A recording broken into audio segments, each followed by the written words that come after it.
Chapter 41. She did not have any relatives or friends here. At this critical moment, she did not even have anyone to save her.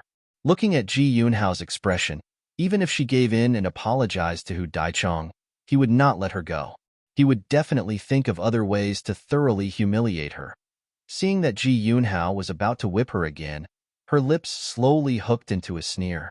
Ji Yunhao, if I don't die, I will make you pay 10 times the price for today's whipping. Her gaze was too cold, causing Ji Yunhao's heart to turn cold. At the same time, there was also an inexplicable unwillingness and anger. This girl used to listen to everything he said. She used to secretly look at him. She used to secretly collect everything about him. Her heart used to be filled with him. Now, although she respectfully called him prince, she looked at him as if she was looking at smelly garbage. She no longer had any feelings for him. But at this time, she still shone brightly, only her brilliance did not bloom for him. Since it was like this, he might as well just kill her. At least her gaze did not stop for other men. He was the only one who was her fiancé. Even if he killed her now, it would at most be considered a mistake. His imperial father would not punish him for an orphan. At most, he would be fined a few years of his salary and locked up for a few days. He could also use the excuse of regret and compensation to take this little girl as a concubine. That way, she would still be his even after death. Countless calculations could be made in a flash. Ji Yunhao's eyes flashed with murderous intent. The strange golden whip in his hand suddenly became as thick as a gossamer. He raised his arm and the golden whip swam in the air like a snake, whipping towards Ning Xuema's neck. Ning Xuema's entire body was already numb with pain. Unable to dodge, she could only close her eyes. She did not expect that she would die here today. Hu Diechang's eyes flashed with crazy pride. She was very clear about the power of Ji Yunhao's whip. As long as it really hit Ning Xuema, it would directly break her throat and kill her. Seeing that Ji Yunhao's whip was about to kiss Ning Xuema's neck like a viper, a light blue radiance suddenly flashed in the air. In the blink of an eye, a protective shield formed in front of Ning Xuema's body. Ji Yunhao's deadly whip hit the protective shield, causing it to ripple like water. Ji Yunhao's hand trembled, and the golden whip almost flew out of his hand. His expression changed as he took a step back. Brother Crown Prince. A shadow flashed at the door as Ji Yunhuang slowly walked in. Today, he was wearing a low-key yet gorgeous thin robe. He still wore that huge jade ring on his thumb, and the jasper on his waist was like a pool of flowing water. His gentle temperament carried an indescribable sense of nobility and indifference. We pay our respects to Your Highness the Crown Prince. Everyone in the tea room knelt down, including Ji Yunhao. Hu Diechang's watery eyes flashed with a hint of complexity. She naturally followed suit and knelt down. However, in a gentle voice, she said a few more words. Daichang pays her respects to Your Highness the Crown Prince. Your Highness the Crown Prince has graced us with his presence. Daichang did not kneel earlier to welcome you. Please forgive me. She was unable to continue speaking because the Crown Prince whom she had respectfully welcomed did not even look at her. He directly walked past her and bent down to help Ning Xuema up from the ground. Xuema, how do you feel? Chapter 42. Everyone was speechless. The Crown Prince, who had always liked cleanliness and could not bear to see anything that was not neat, would actually personally help a girl who had been whipped until she was covered in blood. Moreover, she was a girl who was called the number 1 trash? Hu Diechang's face turned pale again. Ji Yunhao's face was also ugly. How could his brother, who had always pursued perfection, be so nice to a trash? His gaze was fixed on Ji Yunhuang's hand that was supporting Ning Xuema. His eyes were filled with uncertainty. When he saw Ji Yunhuang carrying Ning Xuema, he paused and walked forward with a medicine bottle in his hand. A pill was rolling in the bottle. Xuema, this is for treating whip wounds. Actually, I did not mean to hit you. It's just that you dash. It's just that what? Ji Yunhuang interrupted. His voice was calm, but it shocked Ji Yunhao. He calmed himself down and coughed. Just as he was about to explain, Hu Daichang impatiently said, reporting to Your Highness, it's just that she was too arrogant. She even insulted the imperial family. She should be taught a lesson. Ji Yunhuang glanced at her and lightly said, Who taught you these rules? How can a commoner like you interrupt when the crown prince is speaking? Hu Daichang choked. Although she was the marshal's daughter, she did not have an official title. She was indeed a commoner. This crown prince seemed to have a good temper, but he was not lenient when he needed to. If someone really provoked him, even if it was the imperial uncle, he would still beat them up. The emperor had personally given him an imperial edict that gave him the right to act first and report later. Hu Daichang naturally did not dare to provoke him. Although she was unwilling, she still retreated. Ji Yunhao was also somewhat embarrassed. His hand was still stretched out, but Ning Xuema did not even look at him. Of course, she did not have the intention to take the medicine bottle either. He sheepishly withdrew his hand and replied to Ji Yun Huang, "Brother Wang, you don't know. Just now, Xuema was spouting nonsense and slandering me and Miss Hu. I didn't want to see her continue making mistakes, so I taught her a lesson." "Slander you?" Ji Yun Huang smiled faintly. "So you're saying that Miss Hu is not pregnant?" This. Ji Yunhao paused for a moment. Just as he was about to clench his teeth and deny it, he suddenly saw the figure of an imperial physician among the surrounding guests. His crown prince brother was about to wave to that imperial physician. He took a deep breath and said in a low voice, "Brother Wang, this is my fault. It was this younger brother who was unable to control his emotions that day and made a mistake. However, I will marry her." In these 2 days, this younger brother was going to ask Imperial Father for forgiveness and ask Imperial Father to grant the marriage. "Royal brother, this matter implicates the royal family's decency. I beg Royal brother to let it go for now." Ji Yunhuang's expression turned cold. "No matter what, since this matter is true, then it can't be considered as Xuema slandering you. Why did you act so ruthlessly to kill her?" Little brother was just angry at the moment, and seeing that a little girl like her was speaking nonsense, I wanted to teach her a lesson. I didn't want to take her life. Just now, it was just a slip of the hand. You are not her father or brother. What right do you have to teach her a lesson? Little brother, after all, little brother was once her fiancé. That's right, it was once. It was only once. Sixth brother, you have already broken off the engagement with her. She has nothing to do with you anymore. You don't have the right to meddle in her affairs anymore." Ji Yunhuang indifferently threw out these words. He carried Ning Xuema and walked out. Ji Yunhao looked at Ning Xuema obediently lying in Ji Yunhuang's arms. Chapter 43. Ji Yunhao looked at Ning Xuema obediently lying in Ji Yunhuang's arms. He clenched his fists under his sleeves and his eyes darkened. He took 2 steps forward and said, "Xuema, this kind of whip wound can only be cured by my special medicine. You." Ning Xuema lifted her small face from Ji Yunhuang's shoulder and opened her small hands towards Ji Yunhao. Did she just forgive him? She was willing to accept his medicine? Ji Yunhao was delighted and quickly handed the pill to her. Half of this pill should be applied externally and the other half should be taken orally. Pooh! With a soft sound, the pill was crushed by Ning Xuema and turned into powder. She opened her palm and blew on it. The powder flew out and almost landed on Ji Yunhao's face. Ji Yunhao was speechless. Ning Xuema's thin lips slightly hooked up. "Ji Yunhao, this time we're definitely enemies. I hope your skin is tough enough to withstand my counterattack." Ji Yunhao looked at her being carried by Ji Yunhuang into a low-key yet luxurious carriage. His heart inexplicably turned cold and he shivered. "Your Highness." Hu Daichang walked over, and her voice was filled with unwillingness. "Your Highness, are we just going to let this slut off like this?" She still had the smell of urine on her. Ji Yunhao took 2 steps to the side and said indifferently, "Daichang, you're still a noble lady. Calling this slut this and that, aren't you afraid that it will lower your status?" He turned around and left with large strides. He suddenly felt some regret in his heart. It was as if he had picked up a sesame seed and lost a watermelon. Hu Daichang was choked by his words and her face turned red. She usually tried her best to pretend to be a virtuous lady in front of Ji Yunhao. Her voice was soft and gentle, and she had never said anything bad. But because she met Ning Xuema, every time she saw this little girl, she would remember her lowly status in the past.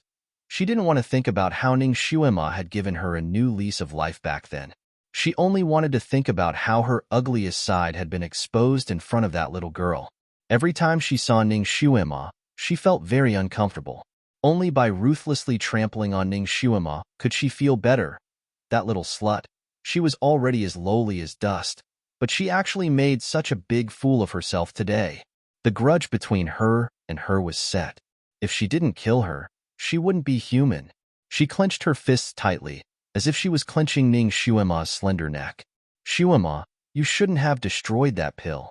After all, that was the only antidote for this whip wound. The luxurious carriage was spacious and well-equipped. Ning Xuema was placed on a snow-white brocade quilt. The brocade quilt was as soft as the clouds, and Ning Xuema was comfortable lying on it. Ji Yunhuang sat opposite her.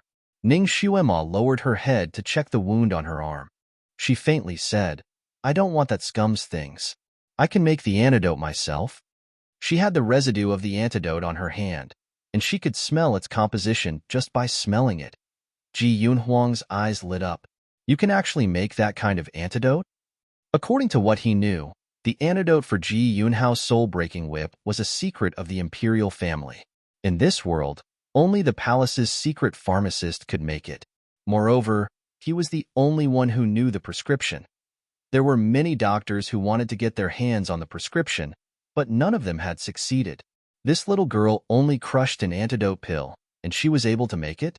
Ning Xuema didn't answer him. She took the brocade handkerchief beside her and wiped her hands clean.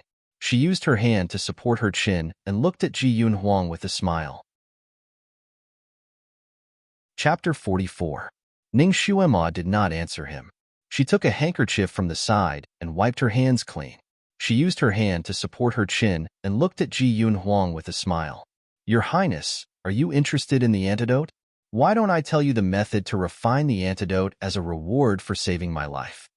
Ji Yunhuang's eyes flashed, and he smiled slightly. This prince is not interested in the antidote.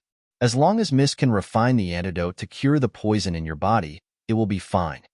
He already had a faint understanding of this little fox's temperament. She seemed to be cunning, but she was someone who clearly distinguished between gratitude and grudges. She would repay kindness and hatred, and did not like to owe people favors. Therefore, it was better for her to owe him a favor. Boring. Feeling bored, Ning Xuema turned over. However, she forgot about her injuries for a moment. This movement affected the wounds on her body, causing her to hiss lightly. She pursed her lips and endured the pain. Beads of sweat appeared on her forehead. Ji Yunhuang looked at her slightly pale face. He knew the pain of this kind of whip wound. Even a 7-foot-tall man would be in so much pain that he could not help but groan. This little girl could actually endure it and not make a sound. She could even laugh out loud. What kind of living environment could force her to endure this kind of pain? He had already investigated the matters in Marquis Ning Jingyuan's residence. He knew that Ning Xuema had lived a difficult life these past few years and was often bullied by others. He was not surprised that she could endure hardships, but to be able to endure pain, it was somewhat out of his expectations. It made him admire her in his heart. Originally, he was only interested in her medical skills and her strange qigong. But now, he was interested in her as a person. Seeing her pursing her pale lips to endure the pain, he actually felt a kind of heartache. Heartache? Ji Yunhuang was secretly shocked.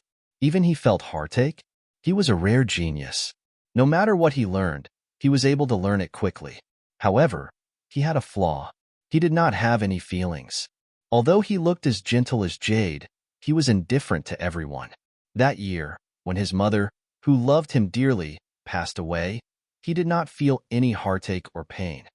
His imperial father said that he was born to be a ruler. A ruler should be emotionless and should not be influenced by feelings. Only then could he be iron-blooded and just. Only then could he be a good ruler. However, he still had some regrets in his heart.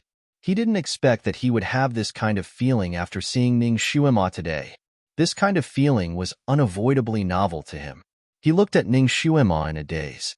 Ning Xuema thought that no matter how painful the whip wound was, it would only hurt for a while. As long as she could endure it, she would be fine. However, she did not expect that after an hour had passed, the pain from the whip did not lessen. Instead, it seemed to have worsened, causing her to be unable to rest in peace. Ji Yun Huang watched as more and more sweat appeared on her forehead. He seemed to have thought of something and said, "That's right, I forgot to tell you. If you don't use the special antidote for this kind of whip wound, it will continue to hurt and will never stop." Ning Xuema, fuck. Why didn't you say so earlier? No wonder when she crushed that pill and blew it all over that scumbag Ji Yunhao's face, that guy was still so calm and collected. He had an expression that said he was certain she would go back and beg him. So it was because of this. If she had known earlier, she would have taken his antidote first to relieve the pain. When the whip wound was healed, she would have gone to beat him until his face was full of peach blossoms. That way, she would have been able to vent the anger in her heart instead of seeking a momentary satisfaction. Could it be that she had to continue to be in pain while concocting the antidote? Damn it. She was in so much pain that she wanted to beat someone up. She simply could not calm her heart down. Chapter 45. Ji Yun Huang looked at her wrinkled little face and guessed what she was thinking. Why don't you follow me back to the Crown Prince's residence first? I'll send someone to ask Sixth Brother for the antidote. No one would refuse to give face to the Crown Prince, especially Ji Yunhao. This was not a bad idea. She was in so much pain that she was sweating all over. If she did not endure it, her fingers would be trembling. It would be extremely difficult for her to concoct the antidote in this state. Ning Xuema nodded. "I'll have to trouble your highness." Although she said those words calmly, her lips were already trembling. Ji Yun Huang looked at her for a moment and lifted his sleeve to wipe away the sweat on her forehead. "You're still a child. If you're in pain, you should shout it out. Even if you cry, why do you have to endure it?" Ning Xuema stared blankly for a moment. In her previous life, she had been trained to endure pain. Therefore, although she often acted cute and killed people, she almost never cried. No matter how painful it was, she would quietly endure it. After enduring it for so long, she almost forgot what it felt like to cry. In her mind, crying was a sign of cowardice. Unless it was to prevent other people from crying. Ji Yun Huang's words made her heart feel warm. This crown prince, no matter what reason he had for being good to her, he was still concerned about her. She curled her lips and smiled, revealing 2 dimples on her cheeks. "Many thanks for your highness' concern, but I don't want to cry." She wanted to beat Ji Yunhao into a pig's head even more. Ji Yun Huang bent his finger and lightly flicked her forehead. "You don't mean what you say. Why are you so stubborn?" This action was unavoidably too intimate. All the hairs on Ning Xuema's body stood erect. She calmly moved backwards. Although Ji Yun Huang did not return to Chongkong country often, his residence was still the most majestic among all the prince's residences. Of course, compared to Ning Xuema's Marquis Jingyuan's residence, it was much more superior. The carriage drove straight in.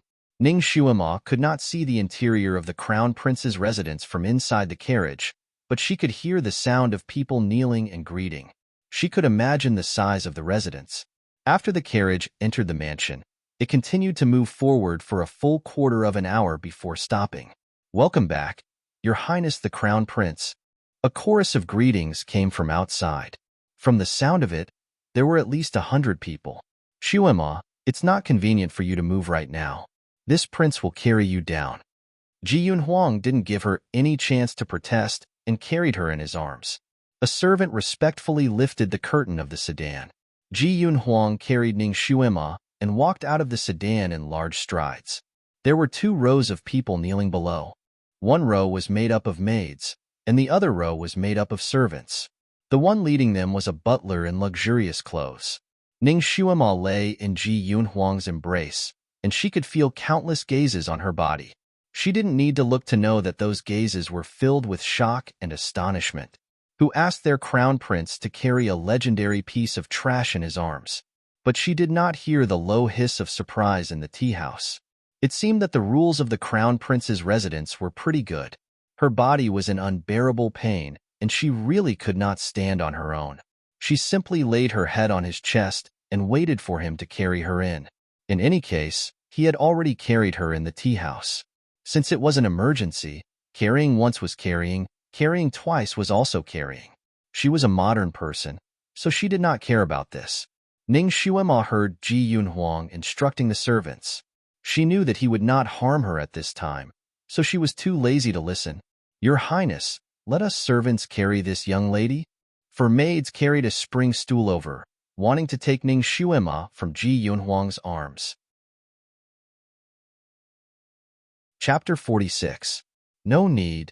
Ji Yunhuang did not even look at the bench as he carried Ning Xuema and walked in. Everyone looked at Ji Yunhuang's back and were so shocked that their jaws almost fell to the ground. The crown prince, who had never been close to women, personally carried a young girl back. What was even more shocking was that he actually carried the young girl back to his own palace. The crown prince's palace. Didn't he never allow any women to enter? What kind of sacred being was this girl? Countless people looked at Immerse, the personal shadow guard who followed the crown prince out today. Immerse's handsome face did not have any expression. He was not a gossipy person, especially when it came to the crown prince. It was not something he could spread around. He turned around and disappeared. He was a shadow guard and would not easily show himself. If it was not for the fact that the crown prince needed him to drive the carriage, he would not have shown himself. Ning Xuema did not know that the room she was currently sleeping in was Ji Yunhuang's sleeping quarters. She laid on the soft, fragrant blanket and inadvertently swept her eyes over the room's decorations. Four words popped up in her mind: taste, immortal qi. The room was mainly decorated in black and white. There was an ink landscape painting on the bed curtains and a black and white marble screen. There was a marble bonsai on the white jade table. There was a mist rising from the bonsai. The mist was quiet and the fragrance was far away, making people feel relaxed and happy. Ning Xuema lightly breathed in. This fragrance was not bad. It actually had an analgesic effect. As she laid here, the pain from the whip wounds on her body seemed to have lessened. Ning Xuema casually looked around and knew that although the things in the room looked ordinary, they were not cheap. She could not find them in the market. "Xuema, you should stay here for now. The person who went to the 6th prince's palace to ask for the antidote will be back soon." Ji Yunhuang tucked her in. Today, the crown prince was not just gentle to her. Ning Xuema coughed. "Thank you, crown prince." She looked around the room again and sincerely praised. "I did not expect that a guest room could be decorated so elegantly. As expected of the crown prince's palace, it's really rich." Ji Yunhuang slightly paused and coughed. "This is my palace, huh?" Ning Xuema widened her eyes.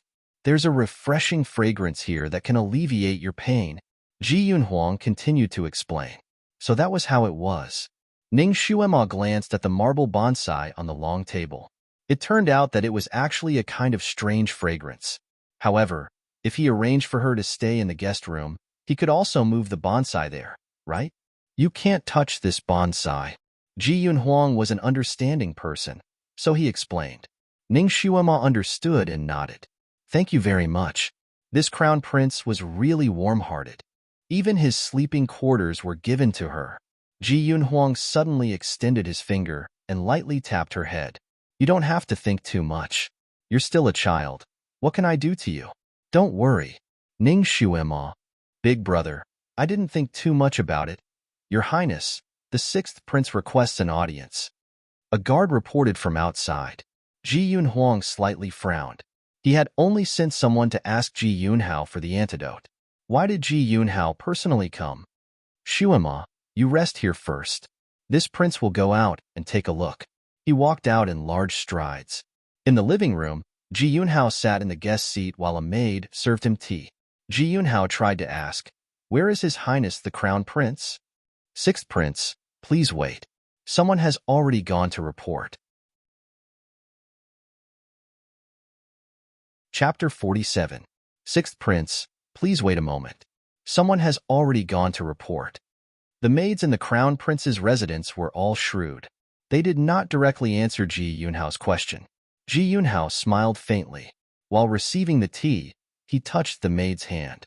With a flip of his wrist, a round bead was placed in the maid's palm.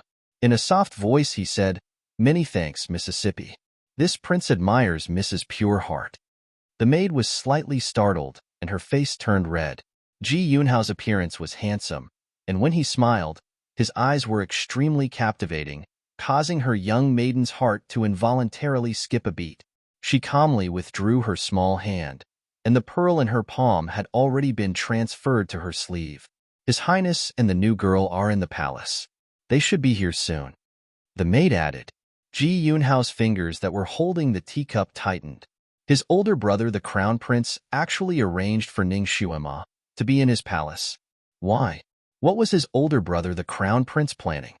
He felt even more uncomfortable, as if he was sitting on pins and needles. He wished he could immediately get up and rush to Ji Yunhuang's palace. While he was fidgeting, the sound of light and heavy footsteps could be heard at the door.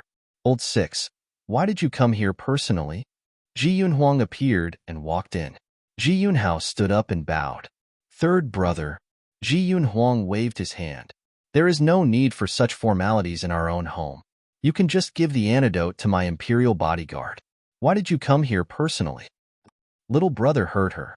I couldn't bear it, so I came to see how she is. How is she?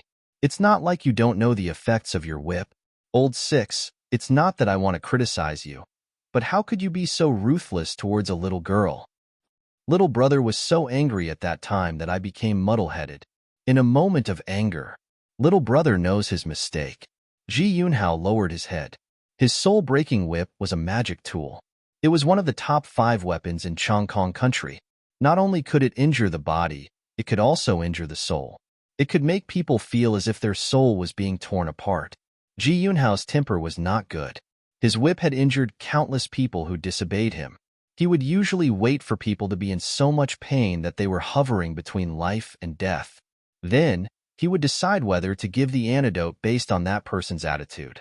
Even the most rebellious of men would be docile after he had whipped them once. Because if he angered him again and got whipped a second time, it would hurt even more and the pain would last longer.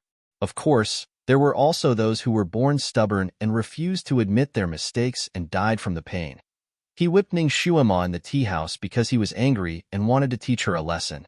Secondly, he wanted her to completely bow down to him and listen to his every word.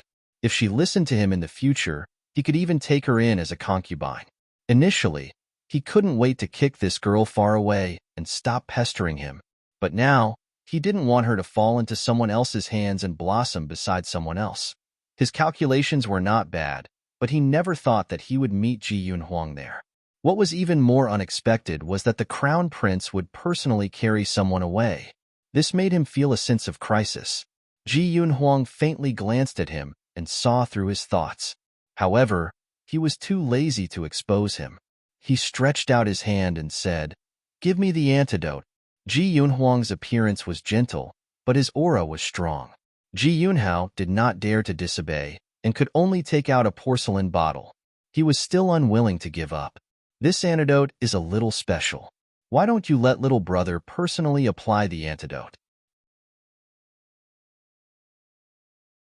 Chapter 48. All these years, you used the soul-breaking whip to injure a total of 1248 people. Did you personally apply the medicine on all of them? Ji Yunhuang's voice was neither warm nor angry, but it made Ji Yunhao break out in cold sweat. He did not expect that his elder brother, who did not seem to care about worldly affairs, would actually investigate him so thoroughly. He awkwardly handed the porcelain bottle to Ji Yunhuang. Younger brother was just thinking that since she is younger brother's fiancée, it would be unreasonable for others to apply medicine on her. You and her have already broken off the engagement. You no longer have anything to do with her. Ji Yunhuang took the medicine and turned to leave. Third brother, younger brother has something to say, but I don't know if I should say it. Ji Yunhao did not give up. Since you don't know if you should say it, then don't say it. Ji Yunhuang was too lazy to talk nonsense with him and walked out in large strides. Third brother, after all, she was once engaged to me. Even if the engagement was broken off, it could not cover up this fact. If third brother still has any thoughts about her, I'm afraid you will be ridiculed by the common people. Ji Yunhao simply said it all in one breath. Ji Yunhuang slowly turned around, his handsome face unable to discern whether he was happy or angry. What thoughts does this prince have towards her? Ji Yunhao choked, but his heart relaxed. Listening to his third brother's tone, it seemed that he did not have any thoughts about that girl. He bowed and said, "Younger brother misspoke. With third brother's prestige, How could you have any thoughts about that little girl? The maids in third brother's residence are also more noble than her. Oh, that's right, third brother. I know that you only pity her, but arranging for her to recuperate in your palace is still somewhat inappropriate. I thought that you would casually give her a guest room. He had not finished speaking when Ji Yunhuang interrupted him. Do I need you to teach me how to arrange her? Ji Yunhao choked on his words. Ji Yunhuang's gaze swept across the hall, and he said indifferently, "Who was the talkative one?" There were a total of 4 maids in the hall. Hearing his words, they all knelt down. The maid serving tea was so frightened that her soul almost left her body. Her body trembled. "If one of you does not confess, all of you will be punished." Ji Yunhuang said 8 more words. The other 3 made 6 pairs of eyes, simultaneously looked at the maid serving tea. The maidservant knew that she couldn't escape, so she knelt down and begged for mercy. "Your Highness, please calm down. It was a slip of the tongue. I know my mistake." Ji Yunhuang extended his hand towards Ji Yunhao. Soul-breaking whip.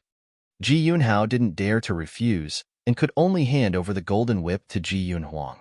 Pa! Pa! As the golden light flickered, 3 bloody whip marks appeared on the maidservant's body. The maid rolled on the ground in pain and couldn't help but wail. Her mournful screams made the others tremble in fear. They lay on the ground and didn't dare to raise their heads. Ji Yunhuang threw the whip to Ji Yunhao. "Old 6, she was punished because of you. You can give her the antidote, but after giving her the antidote, don't call me your brother anymore." He turned around and strode out the door. Just as he was about to reach the door, he turned around and said indifferently, "She is the daughter of the late Marquis Jingyuan. She deserves everyone's respect. Don't compare her to a maid." With that last sentence, he had already disappeared. Ji Yunhao was left out in the cold. He felt rather awkward and his handsome face turned red. The maid who was beaten had already fainted from the pain. She desperately crawled to his feet and pulled on his robe. "Your Highness, please save me. Please give me the antidote." Ji Yunhao kicked her away in disgust and said to the housekeeper at the door, "I will take my leave now. Please say goodbye to His Highness the Crown Prince." Chapter 49. The housekeeper naturally replied with a few polite words and sent Ji Yunhao away. The maid was still rolling on the ground, screaming in pain until her voice was hoarse. "Someone come. Throw her out." The housekeeper ordered someone to drag the maid out like a dead dog.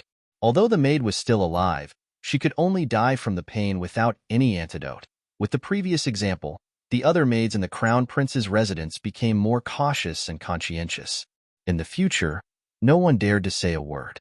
Ning Xuema's injuries were on her back, arms, and shoulders. The injuries on her arms and shoulders were easy to deal with, but the injuries on her back needed help. Furthermore, she had to take off her clothes. Ning Xuema took the medicine bottle and looked at Ji Yunhuang, who was sitting beside her with a calm expression. "Your Highness, are you not going out for a walk?" Ji Yunhuang smiled. "This prince has finished all his official business, so I don't need to go out for a walk. He did it on purpose, right?" Ning Xuema secretly gritted her teeth. "I'm going to apply the medicine." Go ahead." Ning Xuema. "Then I'll have to trouble your Highness to call a maid to apply the medicine on my back. This prince has never allowed any woman to enter this palace. At most, only the shadow guards can enter. You want him to apply the medicine for you?" Ji Yunhuang raised his eyebrows. Ning Xuema. "Your Highness, there are always exceptions. I'm also a girl, so didn't I come in? Since your Highness has already made an exception once, why not make another one?" Yes. Ji Yunhuang glanced at her. "If there is a first, there will be a second. If there is a second, there will be a third. Therefore, this prince has decided that in order to not make a third exception, I will not make a second exception. You will be this prince's one and only exception. One and only your head." Ning Xuema really did not understand why this prince insisted on applying the medicine for her personally. His perverted nature was acting up. Did he want to take advantage of her? However, her current body had neither breasts nor buttocks. What was there to see? What's more, the Crown Prince's residence was filled with beauties. He only needed to wave his hand, and there would be a large number of beauties willing to offer themselves to sleep with him. Why would he deliberately look at a young loli who had not yet grown up? Was the crown prince a lolicon? Ning Shuima looked at Ji Yun Huang with a trace of suspicion in her eyes. Ji Yun Huang raised his hand and wanted to knock her head again. Why are you looking at me like that? If this prince wanted to do something to you, would this prince still need to borrow you to treat your injuries and take advantage of you? That was true. Ning Shuima blurted out. Then why did you have to treat me personally? Ji Yun Huang said, first, this king's rules cannot be broken. Secondly, I don't want to see you leave a glaring scar at such a young age. The scars left behind by the soul-beating whip cannot be removed with the antidote alone. It must be accompanied by my unique healing technique. So it was like that. Ning Shuima naturally did not want to leave a scar. Although she had her own methods to remove scars, it would be good to see the unique healing techniques of this era. Her temperament was straightforward. She immediately took off her clothes and lay down. Of course, she used her clothes to cover her front, only revealing her bare back and arms. Your Highness, please. Ji Yun Huang was speechless. She was too straightforward. This girl was really not a normal kind of straightforward. She was like a completely different person from the legends. After all, she was only a 13-year-old girl. Coupled with the fact that she was malnourished, her body had not yet developed. On her thin and weak back, there was a scarlet red whip scar that looked like a large centipede lying there. It was extremely ugly. Ning Shuima was lying there and did not see Ji Yun Huang's sharp eagle eyes, which stopped at her back. There was a light red birthmark there. The birthmark was in the shape of a pagoda, which looked a little strange. Chapter 50. Ji Yun Huang's finger lightly touched the birthmark on her back, and a glimmer of light flashed through his eyes. She was not an imposter. She was the real Ning Shuima. 12 years ago, he had accidentally seen her when she was a baby. He had seen her birthmark and had even touched it out of curiosity. Other things were easy to impersonate, but not this. Moreover, other than her parents and him, there was probably no one else who knew about her birthmark. He was afraid that even this little girl herself did not know about it. He dissolved the remaining half of the pill in water and used his fingertips to smear it inch by inch on her wounds. Ning Shuima felt as if there was an electric current flowing through his fingertips.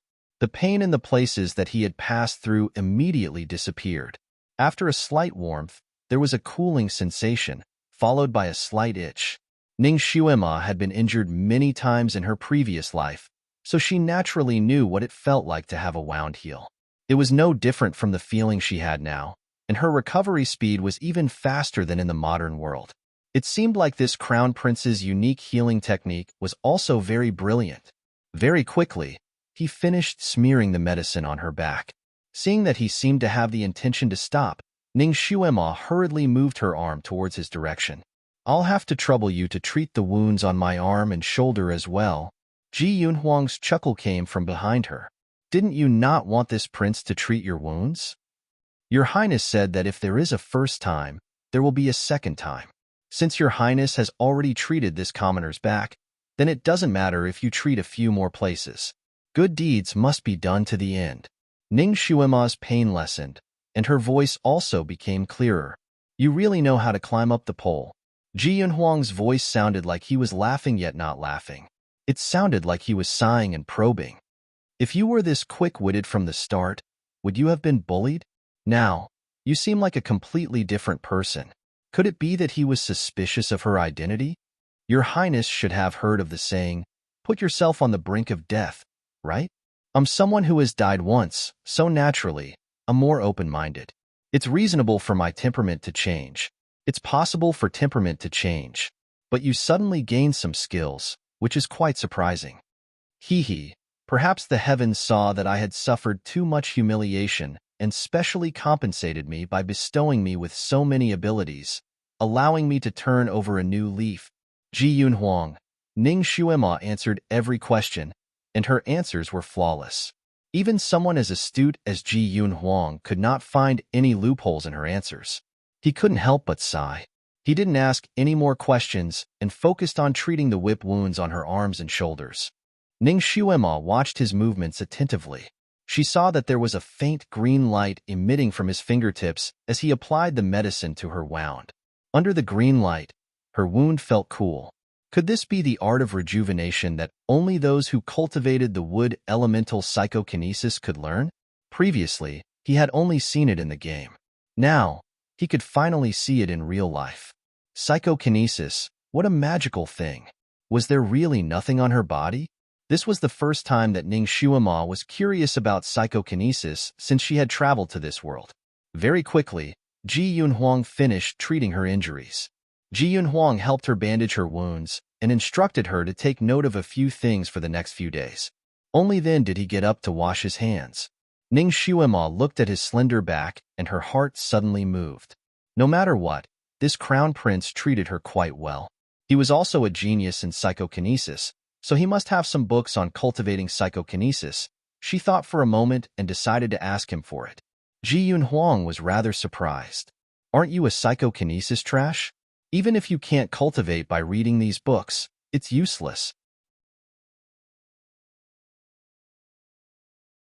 Chapter 51. He turned around and looked at Ning Shuima. Seeing her pair of big eyes that were full of spirit, sparkling under the candlelight, he suddenly thought of something. Shuima, do you want to take the test again? Perhaps after this big change, God not only gave you some skills, but also changed your trash body? Ning Shuima's eyes lit up. Okay. She had been unhappy with her trash body for a long time. What if there was a problem with the machine when she was young? That's good. You should rest here today.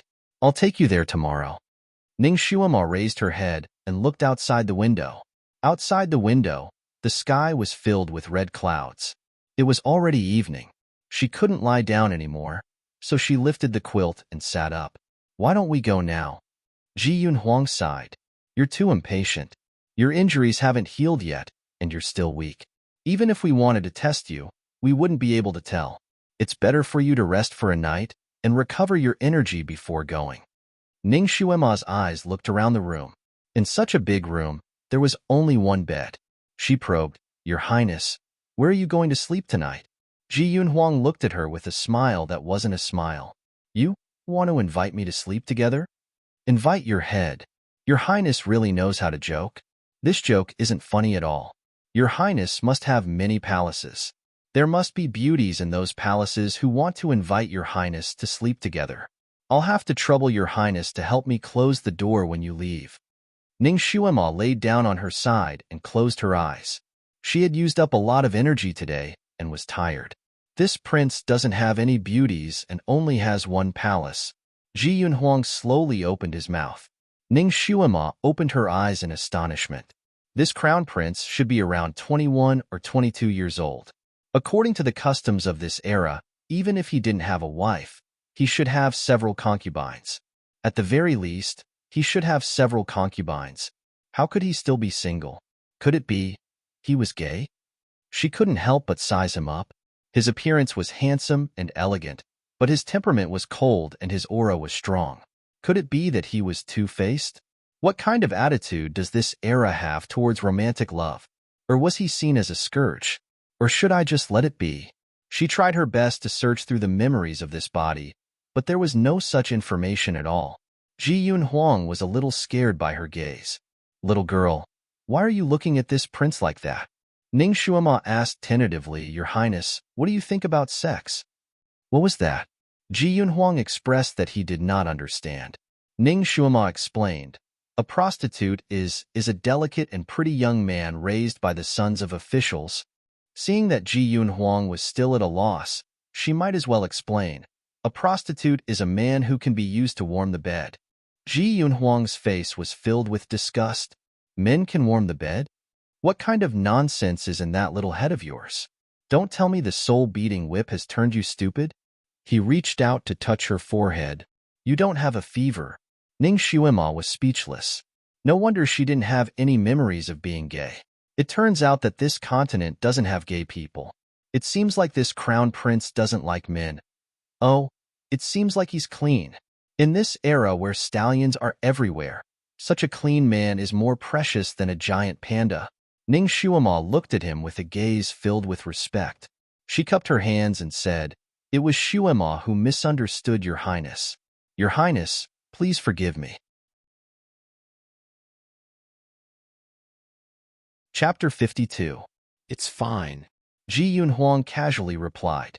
After he replied, he was a little puzzled. What did she misunderstand about him? Then Your Highness must be sleeping in the guest room tonight? Your Highness is so benevolent and righteous. Shuema really has no way to repay you. Ning Shuema did not give him the chance to flatter him before she shut her mouth. She stared in astonishment at the rope that flew out from Ji Yunhuang's sleeve and tied it to the two pillars. Your Highness, what is the meaning of this? Ji Yunhuang's body floated up and lay down on the rope. The rope swayed slightly and his clothes fluttered lightly. It looked as if he was lying down in the air. Tonight, this prince will sleep here. Little dragon girl. No, little dragon man. Heavens, could it be that this prince is the successor of the ancient tomb sect? I heard that he is a disciple of the world's #1 sect. Could it be that the world's #1 sect is actually a branch of the ancient tomb sect? Your Highness, does your Sun Moon Divine sect sleep like this? Ji Yunhuang turned slightly on the rope. Little girl, you are talking nonsense. What Sun Moon Divine sect? It's the Sun Moon Divine sect. Ning Shuema rubbed her nose. Fine.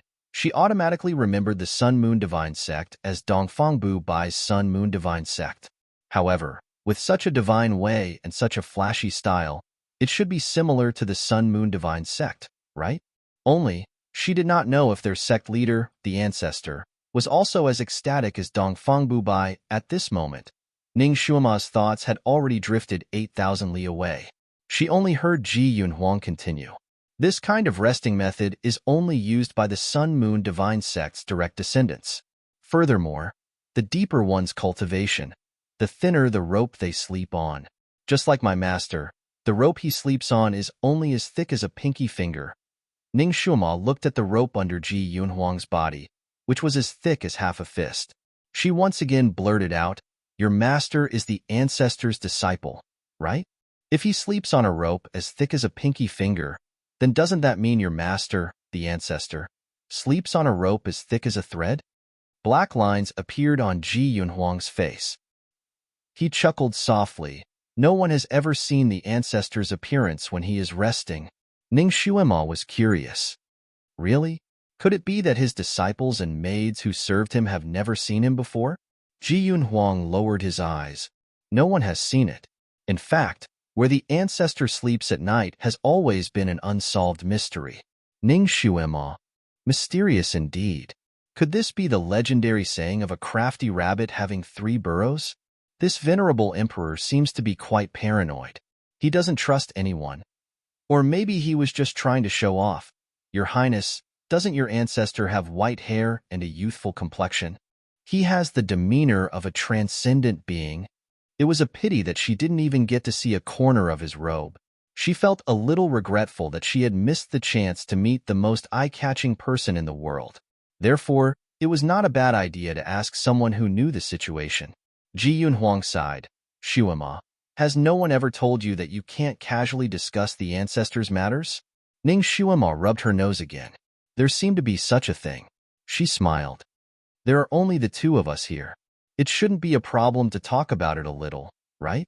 Besides, you are his direct disciple, so you should have seen him a few times. Why don't you tell me a little about him? Her pair of big eyes twinkled.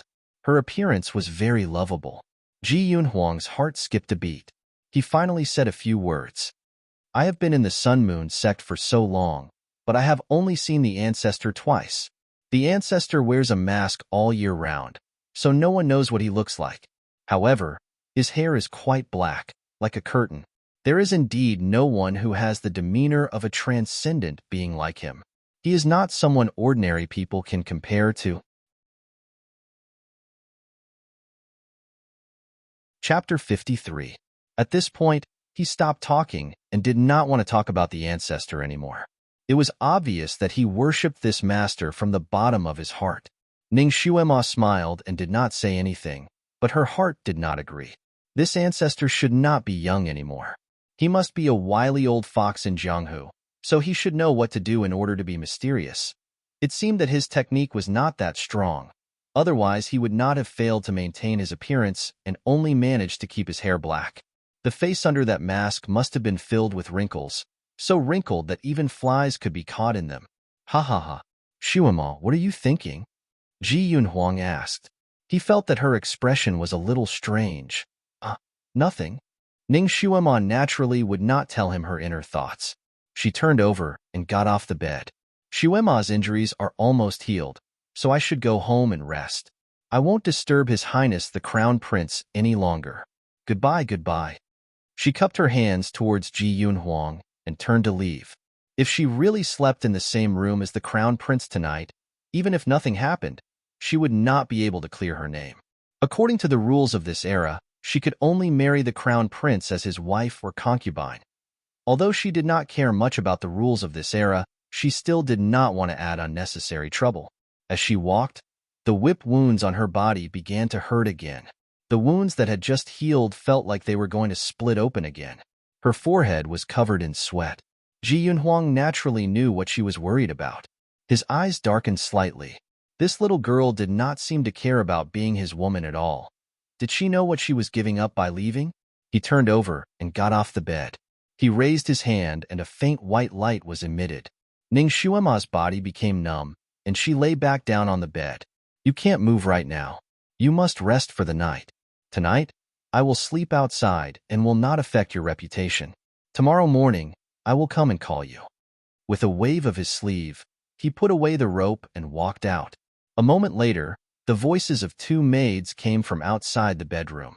His Highness ordered us to serve Miss Ning. If Miss Ning needs anything, please tell us. Ning Shuema's acupoints were sealed, so she couldn't move for a while. Fortunately, she could still speak.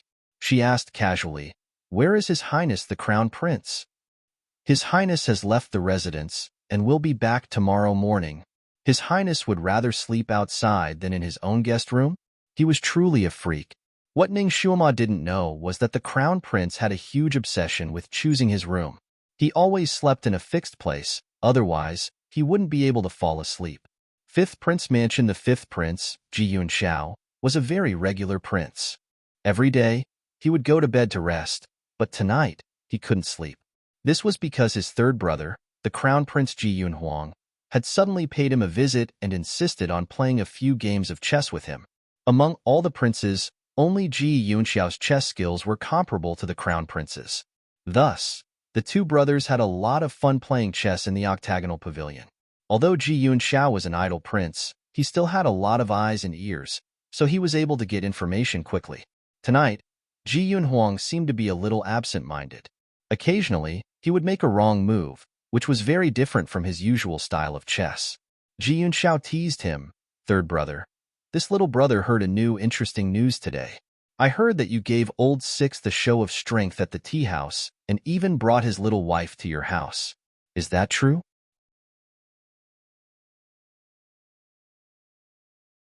Chapter 54. Ji Yunhuang's expression did not change as he indifferently said, "What old Sixth's wife? She and old Sixth broke off their engagement long ago. She is now only the daughter of Marquis Jinyuan." With a pop sound, the chess piece in Ji Yunxiao's hand fell onto the chessboard. "Are you serious? Third brother, are you really interested in that little girl? She is a good-for-nothing. Even old Sixth dislikes her. Good-for-nothing? Maybe she just doesn't have psychokinesis aptitude." Ji Yunhuang placed down a chess piece. TSK, speaking up for her like this, it seems like your stone heart is finally starting to waver. However, third brother, this little brother sincerely advises you. That girl was once engaged to old Sixth. Even if she has already broken off the engagement, it won't be good for you to take her. There are so many beautiful women in this world who want to throw themselves at you. So why do you have to be entangled with her? Don't even talk about marrying her as an imperial concubine. Even if you want to take her as a concubine, imperial father will definitely not agree. With a pa sound, the chess piece in Ji Yunhuang's hand almost shattered the chessboard. Old Fifth, when did I say that I want to take a wife as a concubine? You're thinking too much. Come, it's rare for us brothers to get together. If I don't accompany you to kill all night, then I'm sorry that you called me third brother. The speed at which he placed his chess piece was much faster.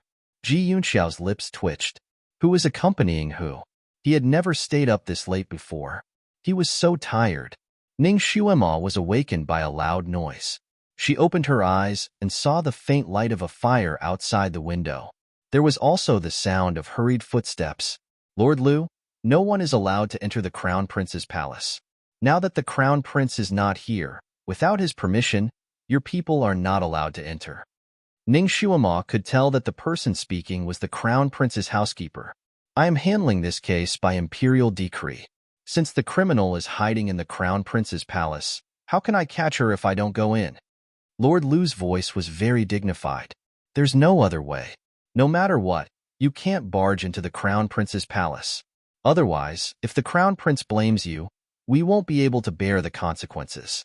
Lord Lu, why don't you wait until the Crown Prince returns? The housekeeper did not give way. There's a criminal in the Crown Prince's palace? Could it be that the person that Lord Lu wanted to capture her? Why? She didn't seem to have broken any laws, right? However, she also knew that once she was implicated in the royal family's affairs, who knew how many plots and schemes would be plotted against her. Since they came to arrest her with such great fanfare, they must have something on her. She was just an orphan girl with no one to rely on. If there were any officials or nobles who wanted to kill her, they would make her take the blame. She couldn't just sit and wait for death. Once she was captured and sent to the prison of the Ministry of Justice, her life would be over. Ning Xuema subconsciously wanted to jump up from the bed, but as soon as she moved, she felt numb all over. Her hands and feet didn't feel like they were her own, so she couldn't move at all. Damn it! Before Ji Yunhuang left, he had sealed her acupoints so that she could rest and recuperate. She could not move at all. She pricked up her ears and listened for a moment. Lord Lu and the Crown Prince's head steward were still arguing outside, but they didn't send troops to barge in. It seemed that Lord Lu was still very wary of the Crown Prince. She heaved a sigh of relief. If things continued like this, she would have to wait for Ji Yunhuang to return before she could make a decision. Then, she would still have a chance to escape. She didn't know where Ji Yunhuang had gone. If he was present, even if Lord Lu was under the orders of the Emperor, he wouldn't let anyone take her away so easily. Chapter 55. She closed her eyes and used the little bit of internal energy that she had just cultivated to attack the sealed acupoints. It was better to rely on herself than on others. She had to save herself. She had to recover her mobility first. After all, her body was too weak and the internal energy in her body was limited. Furthermore, Ji Yunhuang's acupoint sealing technique was very special, so she couldn't undo it in a short time. Just as she was concentrating, she suddenly heard a pleasant female voice from outside. "What's all this commotion about in my brother's place?" Lord Lu said, "Reporting to your highness, Marshal whose daughter suddenly died after returning home today. Marquis Jingyuan's daughter, Ning Xuema, is a major suspect. This lowly official was ordered by the emperor to arrest her, but the housekeeper did not allow me to enter." Although they were separated by half a courtyard, Ning Xuema could still hear Lord Lu's words clearly. Her mind was blown. Hu Daicheng died. How could that be? At that time, she had only used a special acupoint sealing technique to affect her fetus.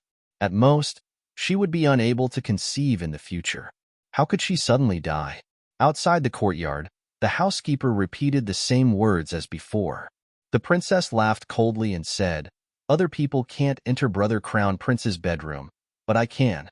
The emperor's orders cannot be disobeyed. I will help you this time." As soon as she finished speaking, the door to the palace was suddenly pushed open. Ning Xuema's vision blurred, and a young girl dressed in luxurious clothes was standing in front of the bed. She looked to be about 17 or 18 years old. Her red phoenix eyes were slanted, and her cherry blossom lips were lightly pursed. Her black hair was tied up high with a peony white jade hairpin inserted into the bun. She wore a moon-white mermaid dress, which made her look like a fairy. She looked down at Ning Xuema and sized her up. A dark light flashed in her eyes. "You are Ning Xuema? You are so young yet so seductive. I don't know what kind of underhanded method you use to make my brother keep you in his palace. You are ruining his reputation." This princess had a strong enmity towards her. She looked at her as if she was looking at her rival in love. Ning Xuema narrowed her eyes slightly, and the information about this princess quickly flashed through her mind. This princess's name was Ji Yunyao. She didn't grow up in the palace. It was said that when the old emperor was out on an inspection tour, he happened to meet a commoner woman and she got pregnant. After the old emperor returned to the palace, that woman was pregnant for 10 months and gave birth to this princess. It wasn't until this princess was 15 years old that the woman told her the truth before she died. Thus, she came to the capital alone to acknowledge her relatives. This kind of drama was a bit like Ziwei and Princess Pearl, but she did not go through so much trouble like Ziwei. Her process of being recognized was very smooth. Not long after she arrived in the capital, she became a noble princess. The old emperor had many princes, but she was the only princess. Naturally, he doted on her a lot. The princess also got along well with her brothers. Of course, the one she got along with the most was the crown prince. It was said that Ji Yunhuang doted on her a lot.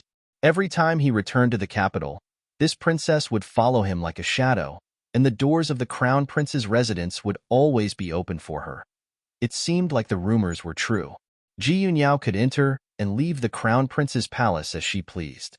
Ji Yunyao's hostility towards her was too strong, and Ning Xuema could naturally sense it. She lowered her eyes slightly, and the corners of her lips slightly hooked up. It seemed like this princess's feelings towards her brother, the crown prince, were not pure. Incestuous love? Hee. What are you laughing at, you lowly servant? You are about to die, and you are still laughing? Ji Yunyao was angry. Chapter 56. Ning Xuema lifted her eyes. Princess misunderstands.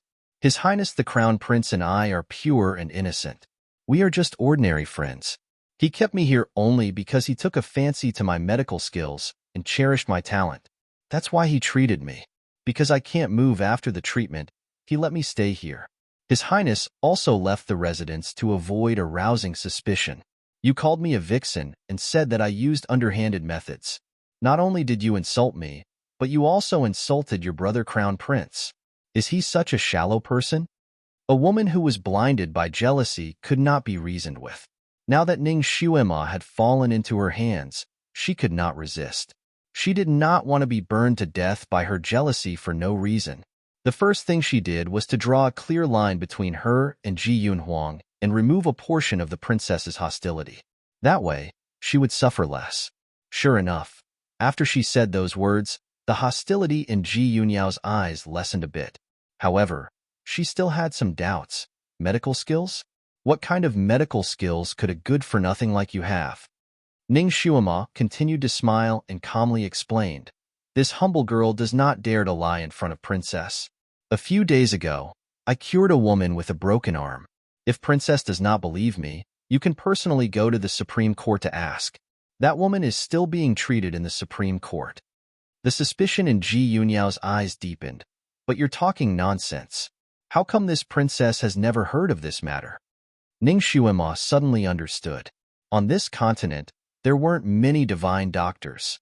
Every divine doctor was highly sought after by various countries.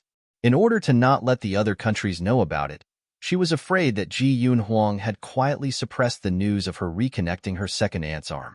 No wonder she had not heard anyone talk about this when she was strolling on the streets these past few days. It turned out that this matter had not spread outside. If Princess does not believe me, you can go and ask His Highness the Crown Prince when you have time. He will know that Xuema is not lying. Ji Yunyao's red phoenix eyes jumped. Although she still did not believe her, the hostility in her eyes lessened a lot. This princess will ask clearly about this matter. However, you are suspected of murdering Miss Hu. You have to go to the Ministry of Justice to give an explanation. She lifted her hand to unseal Ning Xuema's acupoints and said, Get up and follow me. Ning Xuema moved her slightly numb joints. The whip wounds on her body were still burning with pain. Because of the whip wounds, her body was far less agile than usual. And this princess was obviously a psychokinesis expert. If he wanted to escape from under her nose, there was not even half a chance. Instead, he would suffer more, of course. Ning Xuema wouldn't do such a stupid thing. All she wanted to do was to delay. She had to stall for time until the crown prince came back. If she had known earlier, she would have let the crown prince rest in the same room as her. She slowly got up, put on her shoes, and straightened her clothes. Ji Yunyao was impatient. Why are you moving so slowly? Hurry up. Ning Shuima cursed her ancestors in her heart, but the expression on her face was very obedient. Yes, Your Highness. This commoner was injured, and my body is in pain. My movements are a bit slow. Please forgive me, Your Highness. Ji Yunyao knew that she had been whipped and knew the power of the soul-breaking whip. She humphed and did not rush her anymore. Ning Shuima's movements were already very slow. It took her a full quarter of an hour to tidy herself up. While tidying herself up, she glanced outside the window. In her heart, she miserably cursed, "Mother, where did that bastard Ji Yunhuang go? Why isn't he back yet?" Chapter 57. At this moment, Ji Yunhuang was in a place that Ning Shuima would never have expected, the Imperial Palace. He originally planned to play chess with Ji Yunxiao for the night, but unexpectedly, he received an imperial edict from the palace in the middle of the night. His imperial father urgently summoned him to the palace. The imperial edict could not be disobeyed, so he could only bid farewell to the fifth prince and directly enter the palace. What he didn't know was that not even 15 minutes after he left, the guards from the crown prince's residence hurriedly came to the fifth prince's residence. They wanted to report to him that the Ministry of Justice had come to arrest him, but they didn't find him. Ji Yunhuang only found out when he entered the palace that his imperial father had caught a cold and was lying on the dragon bed. He specifically asked him to accompany him. Ji Yunhuang was helpless. He also had nowhere to go tonight, so he stayed behind. He felt that his imperial father was a little long-winded tonight. He asked him about his recent situation and chatted with him. He could only reply perfunctorily. He did not know why he felt a little anxious. He wanted to go back to the residence to take a look, but his imperial father was particularly clingy tonight and did not allow him to leave. Ning Shuima had delayed long enough, but Ji Yunhuang had not returned. In the end, she was brought out by Ji Yunyao and handed over to Lord Lu from the Ministry of Justice. Ning Shuima naturally asked for the reason for her arrest, but Lord Lu simply said, "You will naturally know when you arrive at the Ministry of Justice. If you are wronged, you will naturally be released." He ordered people to handcuff Ning Shuima with iron chains. Ning Shuima knew that with her current ability, she would not be able to escape, so she did not make any unnecessary struggles to avoid suffering. She gritted her teeth and followed them. What Ning Shuima did not expect was that she would not be brought to the Ministry of Justice's main hall after being arrested. Instead, she was directly sent to the Ministry of Justice's prison. The long and narrow passageway, the thick and dark stone walls, the dim and swaying oil lamp, the damp and fishy smell, and from time to time, the screams and groans from the depths of the prison. Everything was no different from the ancient prison that Ning Shuima had guessed. In fact, it was even more frightening. That Lord Lu sent people to escort her into the prison. When she was handed over to a thin and withered man, Ning Shuima knew that the situation was far from good. That man had a short stature and appeared to be about the same height as Ning Shuima. He was short, fat, and thin, but his face was so wrinkled that it could squeeze a fly to death. The corners of his eyes drooped, and his pair of triangular eyes emitted a razor-sharp light. He was wearing a dark red robe that was speckled with brown stains that looked like blood stains. He seemed to be disabled in both legs and was pushed out in a wheelchair by the prison guards. Despite its ugly appearance, it exuded a dark and bloody aura that made people shudder. There were 6 bailiffs from the Ministry of Justice who escorted Ning Shuima in. One of the leaders exchanged greetings with the man. From their greetings, Ning Shuima learned that the man was called Tui Dao, a very fierce and murderous name. She did not know what the leader of the bailiffs said to Tui Dao, but Tui Dao nodded his head slightly and sized up Ning Shuima. Ning Shuima felt an indescribable chill run down her spine. She faintly felt as if a blade had brushed past her. It was as if she was being stared at by a ferocious beast. Not good. Could it be that they were going to punish her without distinguishing between right and wrong? Were they going to give her a beating first? Ning Shuima slowly clenched her fists and the iron chains on her wrists made a clanking sound.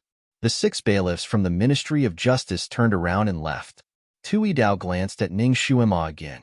A bloodthirsty light flashed in his eyes, and he ordered his men to escort Ning Xuema inside. Chapter 58. Where are you taking me? Ning Xuema didn't move. Tu Yidao smiled, revealing his white teeth. Of course it's where you should go. You killed Marshall Hu's daughter. Do you still want to live in a luxurious room? I didn't kill her. Her death has nothing to do with me. Little girl, you won't be saying that soon. Take her to the torture chamber. Tu Yidao's face darkened as he sternly ordered. Ning Xuema's heart sank. These people didn't even interrogate her before torturing her. They obviously wanted to torture her into confessing and send her to eternal damnation. Who was the one behind her back that wanted to harm her? She still had whip wounds on her body, and her strength hadn't recovered yet. She couldn't move nimbly, and her hands and feet were still shackled. She was surrounded by 16 tall and strong prison guards. Looking at their bright eyes, Ning Xuema knew that their cultivations weren't low. With her current strength, it would be a fool's dream to force her way in. She steeled her heart and followed them inside. There was a bluestone path under her feet. It was bumpy and uneven, and there were dark red bloodstains in those potholes. Under the light of the oil lamps, they could be seen clearly. The deeper they went in, the heavier the smell of blood became, and the worse the smell became. There were prisoners in cage-like cells on both sides. Some of them were lying on the grass, some were holding on to the iron door, and some were lying on the dirty stone slabs. Although their postures were different, they all had one thing in common, and that was that they had all gone through the cruelest punishment. Their hair was disheveled, their clothes were torn, and their flesh was missing piece by piece. Even their bones seemed to have been deformed, and their bodies were grotesquely shaped.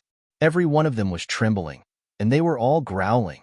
Although their voices were indistinct, their movements were quite loud, like the low cries of death, and hearing it gave people goosebumps. Little girl, do you see this? These people are all stubborn and refuse to confess. They're suffering for nothing. Tu Yidao's voice was naturally hoarse, and his words were like the hissing of a poisonous snake. It sounded eerily in the dark corridor. Ning Xuema lowered her eyes and didn't say anything. She had seen the world in her previous life. During her special agent training, she had been subjected to torture when she was unfortunately arrested. She had been forced to drink chilly water, sit on a tiger stool, and even sit on an electric chair. She had also captured enemy agents and interrogated them personally, torturing them. However, that was a modern society after all, with international public opinion and pervasive media monitoring. Even if they were to use torture, they would not use the extremely cruel ancient punishments. But now, everything she saw was as if she was in the 18th level of hell. Even the 10 great tortures of the Qing dynasty were not as tragic as what she saw. Those people did not even look human anymore. She definitely wouldn't be able to endure such a punishment with her delicate skin and tender flesh. Even if she were to take a step back, even if she had a body full of stubbornness, if she turned into a ghost like those people, then what was the point of her living? What to do? What should she do? Waiting for someone to save him? She knew too few people in this world. The only one who was truly good to her was the crown prince, but he was nowhere to be found. He might not be able to make it tonight. Even if she could rush over, she probably wouldn't be able to make it. Moreover, from the looks of it now, this was clearly a trap that wanted to completely destroy her. The person who set this trap had most likely blocked off all the possibilities of her being saved. Otherwise, Ji Yunhuang would have rushed over long ago. She didn't believe that the crown prince's information would be blocked to this extent. He must have been hindered. Chapter 59. There shouldn't be anyone coming to save her tonight. She had to save herself. But in this heavily guarded prison, how was she going to save herself and escape this misfortune? Tu Yidao's snake-like gaze fell on her, and a trace of astonishment flashed through his triangular eyes. Many indomitable and unyielding men came here and saw the miserable state of the others in the prison. Many of them were so frightened that they peed their pants. Even if they were brave enough to walk, their faces were pale and their heads were covered in cold sweat. Ning Shuima only slightly pursed her lips and lowered her head. No other expression could be seen on her small face. His appearance was ugly, his height was similar to a dwarf's, and his voice was unpleasant to the ears. Coupled with his lame legs, Tui Dao usually couldn't raise his head in front of others. However, his personality was extremely arrogant. The huge contrast in his life made his personality turn gloomy and perverted. Although his appearance wasn't very good to the public, he had a pair of unparalleled skillful hands and super perverted torture methods. In addition, he was good at observing people's expressions and flattering people. Therefore, his official position rose very quickly. From a small prison guard, he became the head of the prison. Along the way, he had stepped on countless skeletons and lives. His personality was cold and his methods were cruel. Regardless of whether the prisoners who fell into his hands were innocent or not, they would all confess. He was full of tricks. His cruel and vicious torture methods made everyone's expression change when they talked about him. In the Ministry of Justice's prison, he had a nickname. King of Hell. Tuesday years of bloody life made his personality slide further and further down the path of perverted behavior. He had a strange hobby.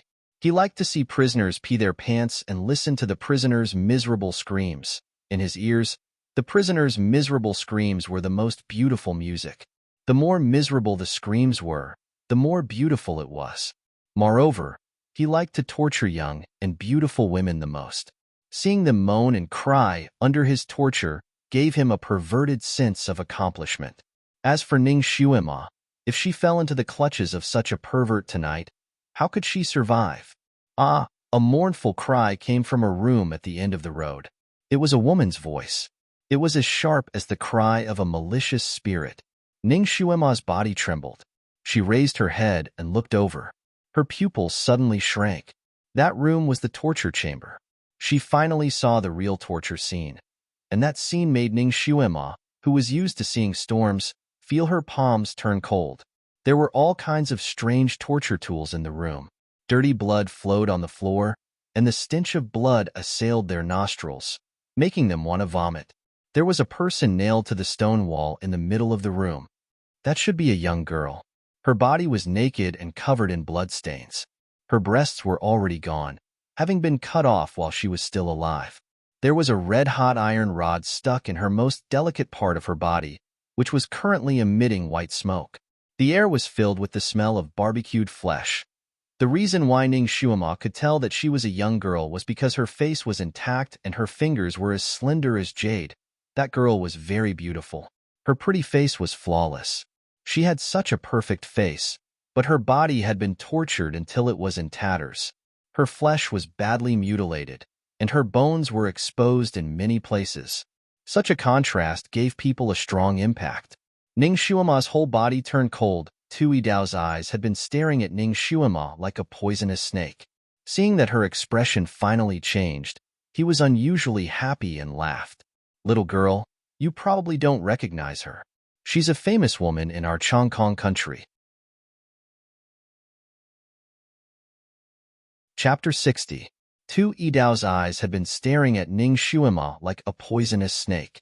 Seeing that her expression had finally changed, he was exceptionally happy and chuckled. Little girl, you probably don't recognize her. She's a famous girl in our Chongkong Empire. She was a psychokinesis genius since she was young and was chosen by the second largest sect, the Heavenly Star sect.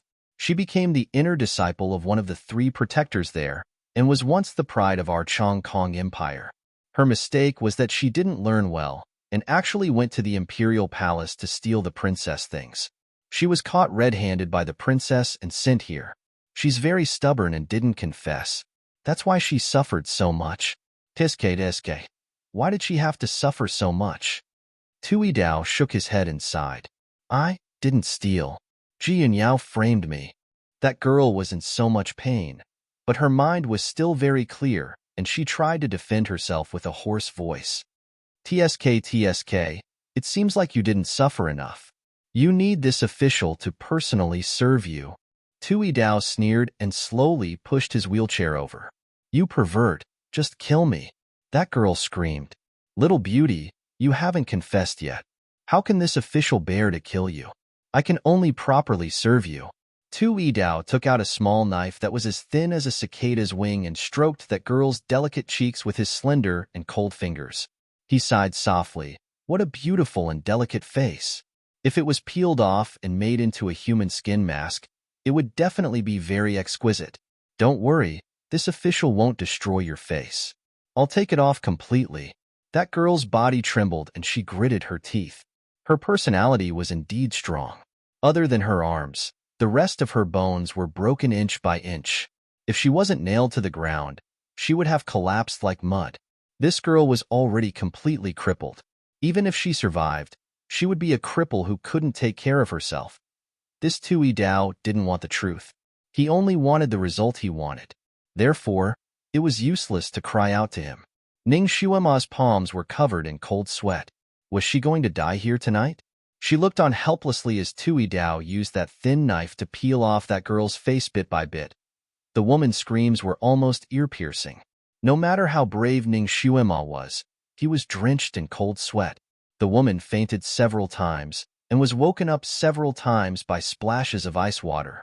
She could neither live nor die. When the woman was once again awakened by a splash of cold water, she finally broke down completely. I confess. I only beg for death. Tui Dao smiled. His smile was very complacent and compassionate. Pitiful child. If you had done this earlier, you wouldn't have had to suffer so much. The other jailers had already brought forward the written confession for the woman to sign. Ning Xuema finally understood why this perverted demon didn't break the prisoner's hand. It was all for this moment. That woman was untied from the wall and laid there like a pile of mud. Fresh blood formed a puddle beneath her body. Tu Dao waited for her to finish signing before looking at it with satisfaction. He flicked the paper and folded it with satisfaction.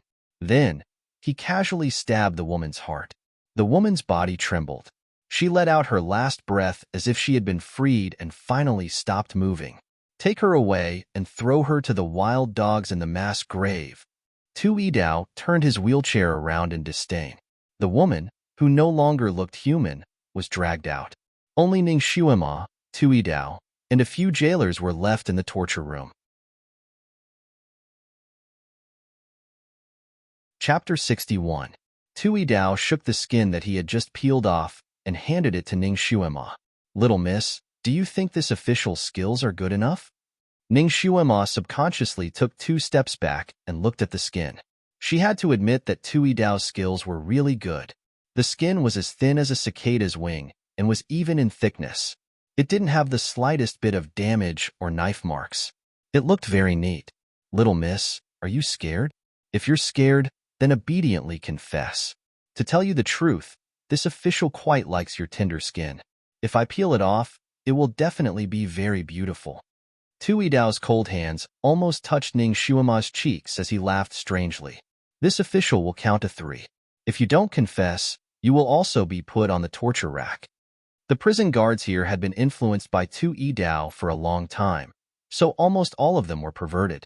At this moment, 4 pairs of eyes were staring at her like tigers and wolves. They were rubbing their palms together, waiting for her to say no before they put her on the torture rack. Every night, my waist hurts. My lumbosacral region is as stiff as a rock. Intermittently, or alternately, I feel pain on both sides of my waist and buttocks. It radiates to my thighs. My waist muscles convulse. Ning Xuema suddenly opened her mouth and uttered a string of professional terms. The other prison guards didn't understand what she was saying, but Tui Dao's body suddenly stiffened. His triangular eyes shot out a sharp light. Little miss, what did you say? Ning Xuema's eyes were as clear as a lake, shining brightly.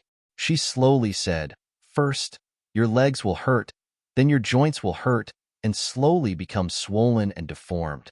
After 3 years, you will lose all feeling and become as stiff as wood or stone. Tui Dao's eyes widened, and he looked at Ning Xuema as if he was looking at a monster.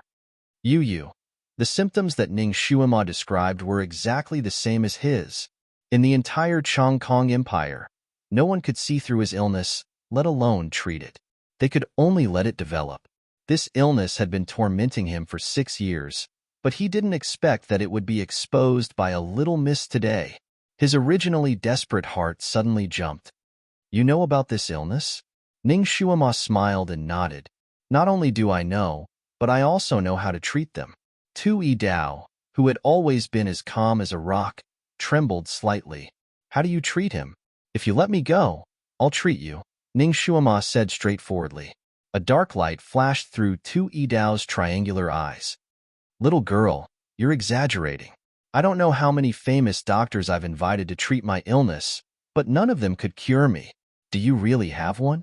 I don't believe it. This humble girl can try treating my lord on the spot. If there is no effect, this humble girl will be at your disposal. Tu Dao muttered to himself for a while, and finally couldn't resist the temptation and nodded.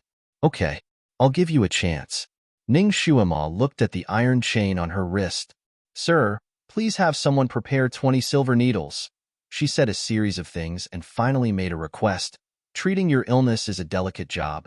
I'm afraid it's not possible to have this iron chain on my wrist. The things she wanted were all available in the Ministry of Justice's prison. Tu Dao quickly sent someone to fetch them. The iron chain on Ning Shuima's wrist was also unlocked. Her legs were still shackled, and she was also a good-for-nothing without psychokinesis. Tu Dao naturally wasn't afraid that she would play any tricks. Ning Shuima smiled slightly and began to treat Tu Dao with acupuncture under the watchful eyes of the prison guards. Her movements were swift and nimble. The acupuncture technique she used was a lost acupuncture technique she had learned in the modern era. This technique could take effect in a very short time. After the acupuncture was done, she stood up. It can take effect within an hour. My lord, you can stand for a while. Tu Dao's face was full of disbelief. He didn't know how many medicines he had taken and how many needles he had received over the past few years, but they all seemed to have no effect at all. Chapter 62. How could this little girl make him stand up with just a dozen needles on his legs and waist? Ning Shuima ignored him and sat down on one of the torture instruments after the needles were inserted. She closed her eyes and rested. She had to make full use of every second to heal herself. Unknowingly, an hour had passed. Tu Dao's stiff waist seemed to have a warm current flowing rapidly, spreading to his legs. Wherever it passed, the stiff and numb feeling gradually disappeared. Then, under the watchful eyes of the jailers, his legs suddenly moved. It moved. It moved. Sir, your legs moved. Someone cried out in surprise. Although Tu Dao's face was still gloomy, his hands couldn't help but tremble. He could feel his legs. He really could feel them. He tried his best to control his excitement and slowly tried to stand up from the wheelchair. He staggered a few steps like a child learning how to walk. Although his legs were numb and painful, his heart was blooming with joy. He could walk. After being crippled for 3 years, he finally tasted the feeling of walking with his own legs again. The surrounding jailers congratulated him incessantly. Tu Dao slowly walked a dozen steps before sitting back down in his wheelchair. His face darkened.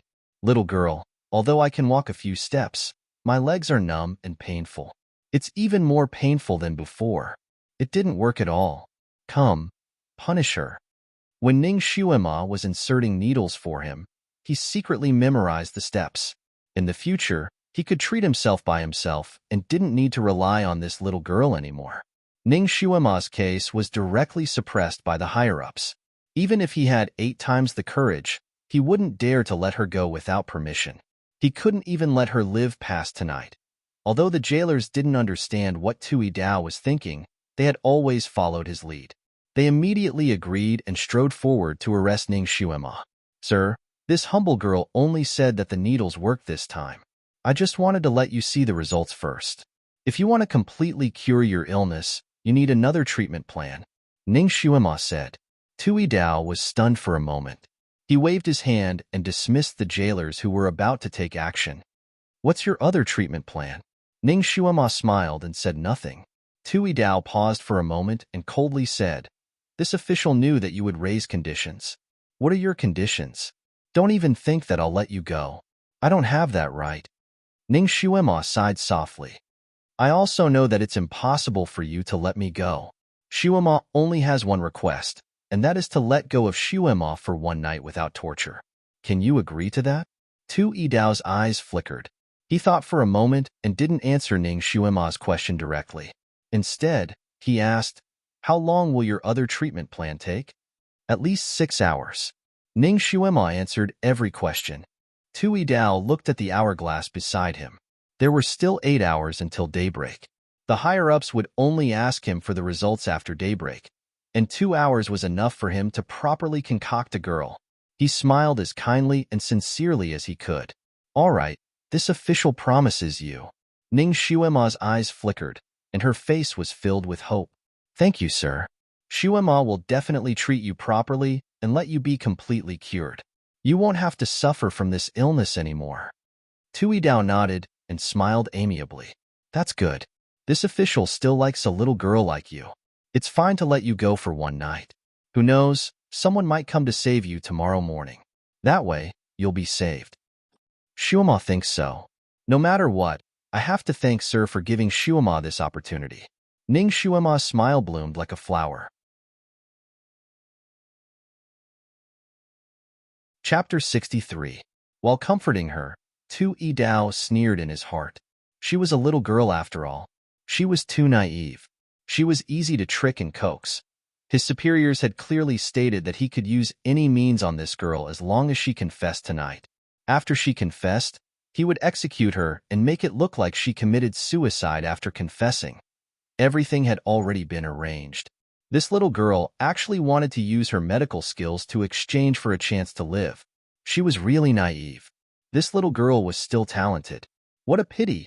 He had already calculated that Ning Shuema would treat him for 6 hours.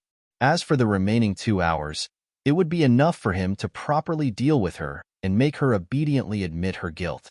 Not only would he be able to cure his chronic illness, he would also be able to complete the mission assigned to him by the higher-ups. He was afraid that Ning Shuema wouldn't do her best to treat him, so he spoke to her very kindly and agreed to all her requests. For example, he unlocked all the shackles on her body, found all the necessary surgical tools, and sent all the prison guards out to wait outside the door.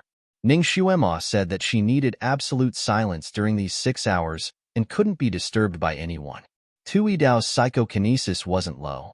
Even if he couldn't walk, with his martial arts, he could withstand the attacks of 20 to 30 strong men. Naturally, he didn't care about this thin and weak girl. Even if they were alone in a room, he wasn't afraid that she would play tricks. If she dared to play tricks, he could crush all the bones in her body in an instant. Everyone also felt that a little girl like Ning Shuema wouldn't be able to play any tricks. After preparing everything, they all left. Tu Yidao secretly sized up Ning Shuema's small face. Her small face was filled with joy, as if a heavy burden had been lifted from her shoulders. Clearly, she had already believed his promise and was wholeheartedly waiting for someone to rescue her tomorrow. Since she was like this, she naturally wouldn't play any tricks. Tu Yidao was even more relieved. After Ning Shuema arranged the needles, she squatted in front of Tu Yidao and started to insert the needles. Every single needle was used right under Tu Yidao's nose, and the acupoints that were pierced were not the most fatal ones. In the beginning, Tu Yidao was still on guard, but after a while, he relaxed. He looked at the little head that was busy working in front of him with her head lowered. He looked at her little face that was flushed red from using the needles too often, and evil thoughts began to form in his heart. Although this girl was thin and weak, she had a pretty face. When she smiled, she was especially sweet and pleasant. If such a girl was directly executed, it would be a waste of God's gift. Perhaps he would use her as an appetizer and let her have a taste of men before. When he thought of this, a sinister smile appeared on his face. It has to be said that this girl's method of inserting needles was very strange, but also very effective. After inserting 30 needles into his body began to feel numb and hot. Waves of heat flowed through his body, giving him an indescribable, comfortable feeling. He humphed and opened his mouth to praise her, but unexpectedly, when he opened his mouth, not a single word came out. His throat seemed to have malfunctioned. His nerves could not reach there. What was going on? Tu Yidao subconsciously wanted to straighten his body, but his brain had already ordered his limbs to move. His limbs didn't have the slightest intention of moving. It felt like he had fallen into a nightmare. His heart understood everything and could see everything, but he couldn't shout or move. Chapter 64. He felt like he had fallen into a nightmare. He understood everything and could see everything, but he couldn't shout or move. Tu Yidao's triangular eyes were filled with fear. He looked on helplessly as Ning Xuema slowly stood up and smiled at him. Her smile was sweet, but in Tu Yidao's eyes, it was filled with a sinister aura. "Sir, how do you feel?" Tu Yidao's forehead was covered in cold sweat. He wanted to reprimand her, but he couldn't make a sound. Little girl's medical skills are really good. Very good, very good. Tu Yidao didn't say anything, but he was shocked to hear his own voice ring out in the torture chamber. His eyes widened as he looked at Ning Xuema talking to herself. She could actually imitate his voice, and it was so vivid. The 4 jailers waiting outside the torture chamber were also worried about their superior. They had been listening to the movements inside, but when they heard this conversation, they finally relaxed. Tu Yidao had instructed them not to enter without his call, no matter what they heard. It was boring to wait outside, so the 4 of them walked away and found a card table to play mahjong. "Sir, you don't want to let me go, right? You want me to treat your illness before torturing me, right?" Ning Xuema spoke softly and softly, her breath like orchids beside his ear. Tu Yidao's cold sweat rolled down even more. He wanted to shake his head to deny it, but his brain wouldn't listen to him. "Don't try to deny it. I already know what you're trying to do." Ning Xuema smiled. She unhurriedly took a small hammer from the table beside her and waved it in front of Tu Yidao. "Come, be obedient and tell me. Who was it that wanted to plot against me and take my life?" Tu Yidao couldn't answer, but his eyes kept darting around. "Oh, I forgot that you can't speak now. How about this? I'll say the names one by one. If it's you, look down. If it's not you, move your eyes left and right. How about that?" How could he dare to say that? Tu Yidao clenched his teeth and closed his eyes. "Aya, you're really uncooperative. Looks like I have no choice but to use some extreme methods on you. Actually, I don't have the heart to do that either." Just as she finished speaking, the hammer in her hand had already hit Tu Yidao's left calf. Her technique was very special. Her seemingly casual tap landed right on the joint of his bones. With a light crack, his lower leg was directly fractured. The sharp pain caused Tu Yidao's body to suddenly tremble, and cold sweat instantly covered his face. He opened his eyes and stared at the giggling girl, almost suspecting that she was the reincarnation of a devil. Ning Xuema didn't want to talk nonsense with him. She asked him a question, but if he didn't answer, she would hit his bones with the hammer. Every time she hit him, she would break a piece of his bone. Tu Yidao didn't know how many people he had broken in his life, but he had never thought that he would fall to such a state one day. The pain of his broken bones pierced his heart, causing his face to turn white, then green. Cold sweat broke out all over his body. Although he couldn't scream or struggle, his face was already twisted to the extreme, making him look even more ugly than before. He originally thought that even if Ning Xuema had him restrained, she wouldn't really torture him. After all, this kind of torture required a very strong psychological endurance. Even if an ordinary person saw it, they wouldn't have the heart to do it. Not to mention doing it personally. Not to mention that the other party was a delicate little girl. However, Ning Xuema's expression didn't change as she broke the bones in his legs.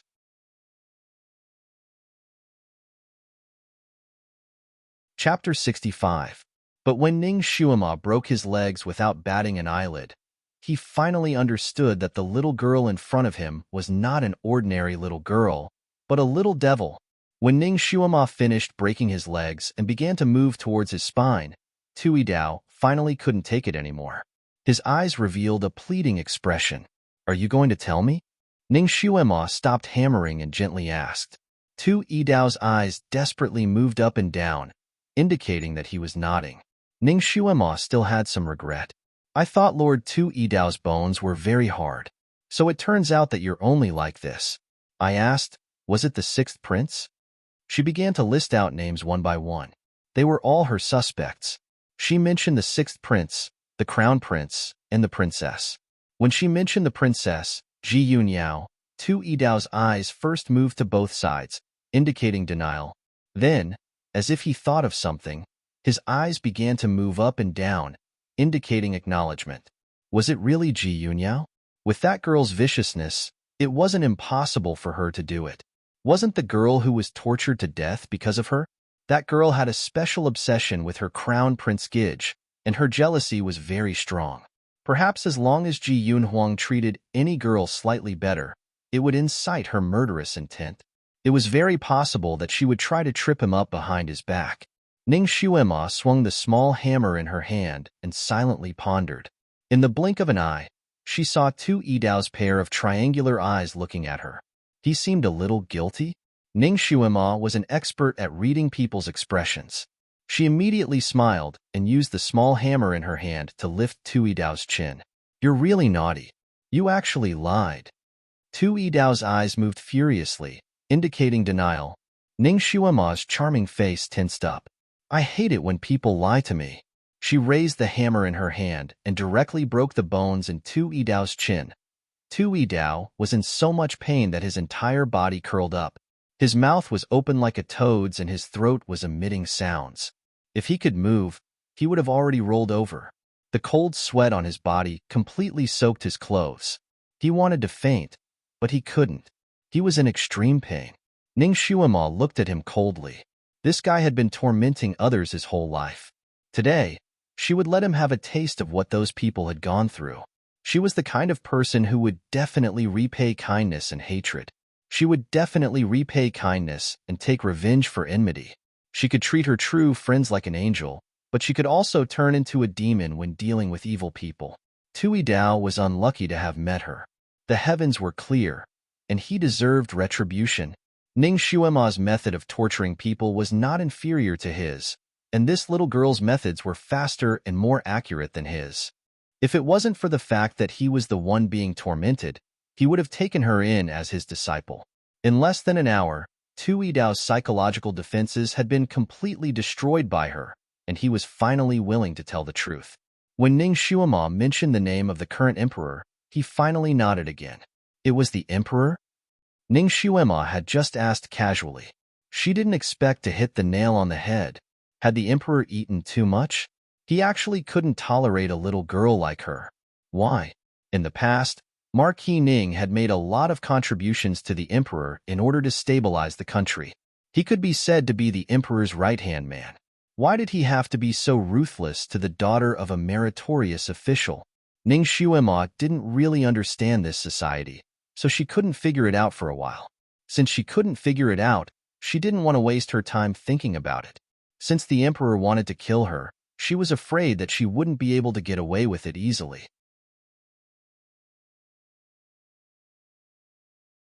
Chapter 66. Even if she waited until dawn, she wouldn't be able to escape death. She had to think of another way. It was really a tragedy. She had only transmigrated for a few days, yet she had already offended such a big boss. Was this transmigrator trying to test her abilities or play her to death? Waiting for death wasn't Ning Xuema's style. She had to think of a way to save herself and escape from this prison first. Her gaze fell on Tu Yidao, and she sized him up. Her gaze was too unpredictable, causing Tu Yidao's heart to tremble. Ning Xuema searched his body and finally took out the knife that he often used to skin people. She spun it in her palm and gently discussed with Tu Yidao. I saw that you were very skilled at skinning people, and I really want to learn. I'll try it on you.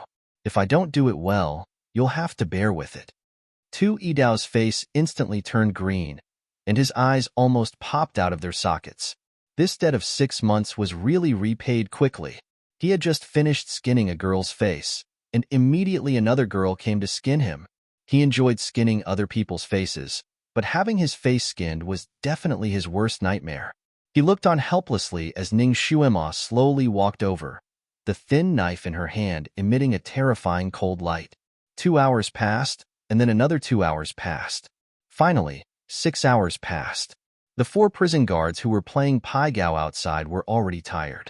They were also playing Pai Gao weekly, but they didn't dare to sleep. They were naturally worried about their boss, but because Ning Xuema said that she needed absolute silence during the treatment, they didn't dare to disturb her. They were afraid that they would affect the treatment. The four of them were playing Pai Gao when they were suddenly startled by a blood-curdling scream. The four of them looked at each other in dismay. They threw their Pai Gao cards on the table and ran towards the torture room. The blood-curdling scream came from a girl. It came one after another, and each scream was more frightening than the last. When the four of them were about to reach the torture room, the blood-curdling scream suddenly stopped as if it had been cut off. The four of them looked at each other again. Someone asked tentatively, "Boss, what's wrong? You've already made your move?" Although the scream just now didn't sound like a human's, it was obvious that it came from a girl. Needless to say, Tui Dao had started to torture the girl. "You guys can come in." Tui Dao's voice came from behind the door. The four of them then pushed the door open and entered. The inside of the door was simply a slaughterhouse. The girl was nailed to the wall in the shape of the Chinese character. Her clothes were tattered, and her body was cut so badly that it was almost impossible to see her original skin. Her lower body was also cut into pieces, and it was impossible to tell her gender. There was even a red-hot iron bar stuck in that area. A face. To be exact, she no longer had a face. It was just a mess of flesh and blood, and one could barely make out her facial features. She convulsed there, convulsing, and blood dripped down, watering the blood stains left by the young girl. Although this scene was cruel, the four prison guards were already used to it. Therefore, they only casually glanced at the girl before looking directly at Tui Dao, who was sitting in a wheelchair. Their gazes lingered on his legs. "Boss, was that girl lying to you? Your legs?" "I knew it. Boss's legs couldn't be cured by so many famous doctors. How could it be cured by a little girl?" Yes. That little girl was obviously stalling for time. Boss saw through her and severely punished her. Chapter 67. Yes, that little girl was clearly stalling for time. Our boss saw through her and punished her severely. Yes, that little girl deserved a lesson. She made our boss angry and punished her personally. That idiot. She won't be able to escape death no matter how long she delayed. Boss, are you tired? Let us take care of the rest. The four of them flattered him while rubbing their fists. Tui Dao, who was in his wheelchair, slowly got up and took 2 steps forward. Under the gazes of his 4 subordinates, he patted his robes and yawned. Yes, you guys will take care of the rest. I'm afraid of noise today, so I burned her throat. She won't be able to say anything. Once she confesses, we'll deal with her according to the original plan. The 4 subordinates were surprised to see him walking so steadily. Naturally, they congratulated him and flattered him. Tui Dao, who had always been cold, only nodded indifferently. Everyone was already used to his attitude, so they didn't suspect him and asked him to rest. They would take care of the rest. Tui Dao yawned again and said, "Then I'll have to trouble you, brothers. If this matter is done well, everyone will be rewarded." Then, he left amidst the flattery of his 4 subordinates. When the girl on the wall saw the 4 of them enter, her eyes lit up. She opened her mouth as if she wanted to say something, but her throat was destroyed, so she could only make a snoring sound. Seeing that the 4 of them were ignoring her, despair appeared in her eyes. After Tui Dao left, the 4 of them slowly walked towards her. One of them held a knife, one of them held a pair of tongs, and one of them held a hammer. Looking at her badly mutilated body, they grinned maliciously. "Little girl, your medical skills are very good. You actually cured our boss's chronic illness. However, our boss is famous for turning hostile. Did you think that he would let you off for a night just because you cured his illness? TSK, you're too naive. He'll do whatever he wants to do to you. Our boss is still so straightforward. Her leg bones are all broken." One of them rejoiced in her misfortune as he poked at her noodle-like leg. Sigh, she was such a clever little girl just now. Her appearance was also quite decent, but now she has become like this. TSK, we originally wanted to let you have a taste of a man before the torture. Now that we're looking at you like a pile of rotten meat, we can't bring up any interest. One of them seemed to be regretful. Lao San, Do you think our boss had already tasted something fresh before the torture? Another person laughed, his wretched gaze sweeping over the people on the wall. Isn't that obvious? Haven't I already given her the ecstasy stick? Every time the boss tasted something fresh, he would give it to the women. The third brother also glanced at the spot on the wall. His entire body was a mess of flesh and blood, and no shape could be seen anymore. The four of them yawned out of boredom. They only wanted to complete their mission and catch up on sleep. They went up to the woman nailed to the wall and used all kinds of wicked methods to force her to confess. The four of them were probably too sleepy and forgot that the girl's vocal cords had already been destroyed. After using a few torture methods, they made the girl hover between life and death a few times before they remembered that she couldn't speak. One of them asked her to nod and shake her head. The person on the wall hurriedly nodded. The four of them finally heaved a sigh of relief. They took out the prepared confession and asked her to sign it. Chapter 68. The skin on the girl's hands was also cut off, leaving only a small piece of skin on her thumb. Probably due to the intense pain, her hands were trembling. With great difficulty, she managed to write a few words, but it almost made the four jailers' noses crooked. She wrote, "I am Tui Dao." Damn it. She actually dared to pretend to be their leader at this time. The four of them impolitely tortured her again, making her feel like she was rolling in hell a few times. Only then did they take out a backup statement for her to sign. Unexpectedly, after she wrote those 5 words, she wrote another sentence with trembling hands. "I am Tui Dao. I was plotted against." She peeled my skin and pretended to be me. Under the intense pain, the words she wrote were like a dog crawling, crooked, but fortunately, the four of them saw it clearly. The four of them originally thought she was playing tricks again. 3 of them cursed and wanted to use the cruelest punishment on her again. The third brother was more careful and stopped the others. Could it be true? He was the one who used his hands the most. Although the skin on the girl's body was cut into a mess, he still faintly felt that it did not feel like a young girl's skin. The four of them looked at each other and began to check her body while suppressing their disgust. After a moment, the four of them slowly took a step back. Although the sexual characteristics of the people who were tortured were severely damaged, the four of them often tortured people after all, so they had a very clear understanding of the human body structure. The girl in front of them indeed did not have the characteristics of a young girl, and she was not young either.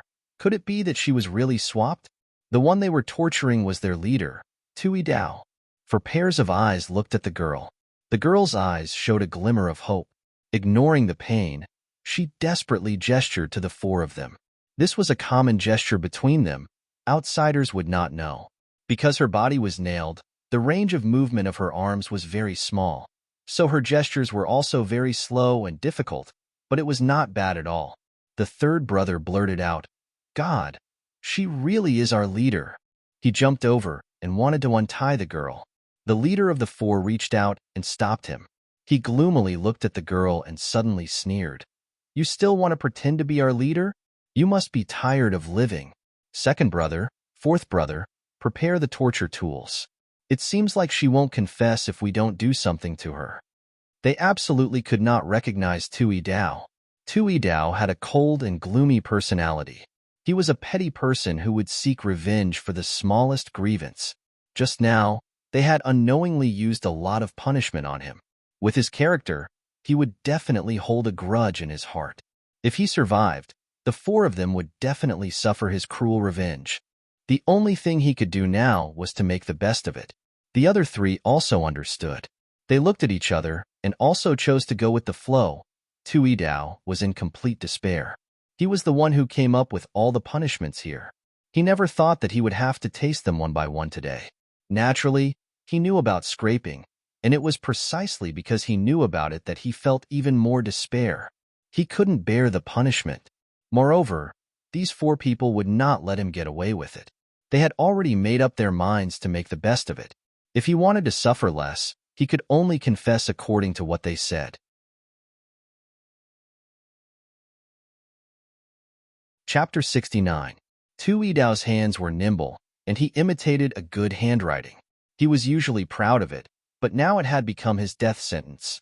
the 4 prison guards were finally relieved after obtaining all the items. The boss patted Tui Dao's body with his knife and said, "Boss, don't blame us. Who asked you to be tricked by a little girl? Moreover, all of this was arranged by you long ago. We were only acting according to your original instructions. Rest in peace." Stabbing his heart with a knife, he ended his life cleanly and cleanly. Following the steps they had discussed beforehand, they burned Tui Dao's body to the ground. These were all orders from the higher-ups. After they got Ning Shuima's confession and suicide note, they disposed of the body to prevent people from using torture to extort a confession. Originally, the plan was flawless. However, they didn't expect that they would encounter Ning Shuima, who was an anomaly. After the 4 of them disposed of all traces, they finally remembered that Ning Shuima had pretended to be Tui Dao. They ran to the entrance of the prison and asked around. They heard that Sir Tu had left in the middle of the night. He probably went home to sleep. The 4 of them naturally recognized Tui Dao's house, so they went there. Just as they expected, Tui Dao didn't come back. Tui Dao's disappearance couldn't be explained. The 4 of them discussed for a while and suddenly came up with an idea. They found a beggar that looked like Tui Dao and got him drunk. Then, they led him to the only big lake in the city. Along the way, there were people who saw Tui Dao, but no one paid attention to this drunkard. After everything was done, the 4 of them pushed the drunkard into the lake and watched him drown. Only then did they feel relieved. This big lake raised a type of ferocious beast that was as fierce as a crocodile. No matter what fell into the water, it would be eaten by these ferocious beasts, and not a single bone would be left behind. Therefore, they weren't afraid that someone would find the body for an autopsy. The only thing that worried them was Ning Shuima. If she ran far away and never showed up again, they wouldn't be afraid. He was afraid that the girl would want to overturn the case and come back to seek justice.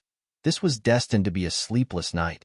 The 4 of them each found their own good friends from all walks of life to secretly search for Ning Shuima's whereabouts in the city. Of course, they also went to investigate Marquis Jing Yuan's mansion. At daybreak, news came back from all sides. No one had found any trace of Ning Shuima. Of course, she did not return to Marquis Jing Yuan's mansion either. It seemed like that cunning little girl had already escaped from the city. At this point, the 4 of them had no other choice but to secretly send people to search outside the city, instructing them to kill them as soon as they found them to prevent future trouble. The 4 of them were exhausted after a night of torment, but they couldn't go back to rest. Someone would come to collect their statements at dawn, so they had to rush back. Ji Yunhuang stayed in the imperial palace for an entire night.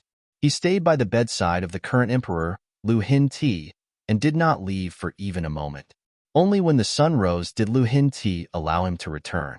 Hurriedly leaving the imperial palace, he ran into the crown prince's mansion's housekeeper, who had been bitterly waiting outside the imperial palace. The housekeeper reported to him a piece of bad news that made him feel as if he had been struck by lightning. The eldest miss of the Ning family, whom he had brought back to the crown prince's mansion, had been arrested by the Ministry of Justice last night. She was suspected of murdering the marshal's daughter, Hu Daichang.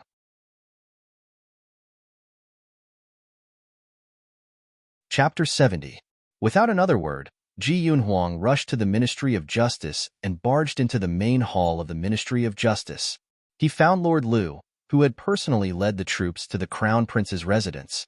Lord Lu smiled apologetically and told him that they had already sent Ning Shuima to the Ministry of Justice's prison last night. Lord Lu had already confessed everything and even took out her confession statement. When Ji Yunhuang heard that Ning Shuima had been sent to the Ministry of Justice's prison, his expression changed greatly. Others might not know what this prison was, but how could he not know? He had accidentally entered it before and knew the methods of the jailers inside. Even a man with a steel-like willpower would be tormented into a pulp in that place, unable to leave once he entered. What's more, Ning Shuima was such a delicate little girl. She had been trapped in there for the entire night, alone and helpless. How scared must she have been? His eyes quickly scanned through the confession statement and threw it on the ground. He sneered. This prince does not believe it.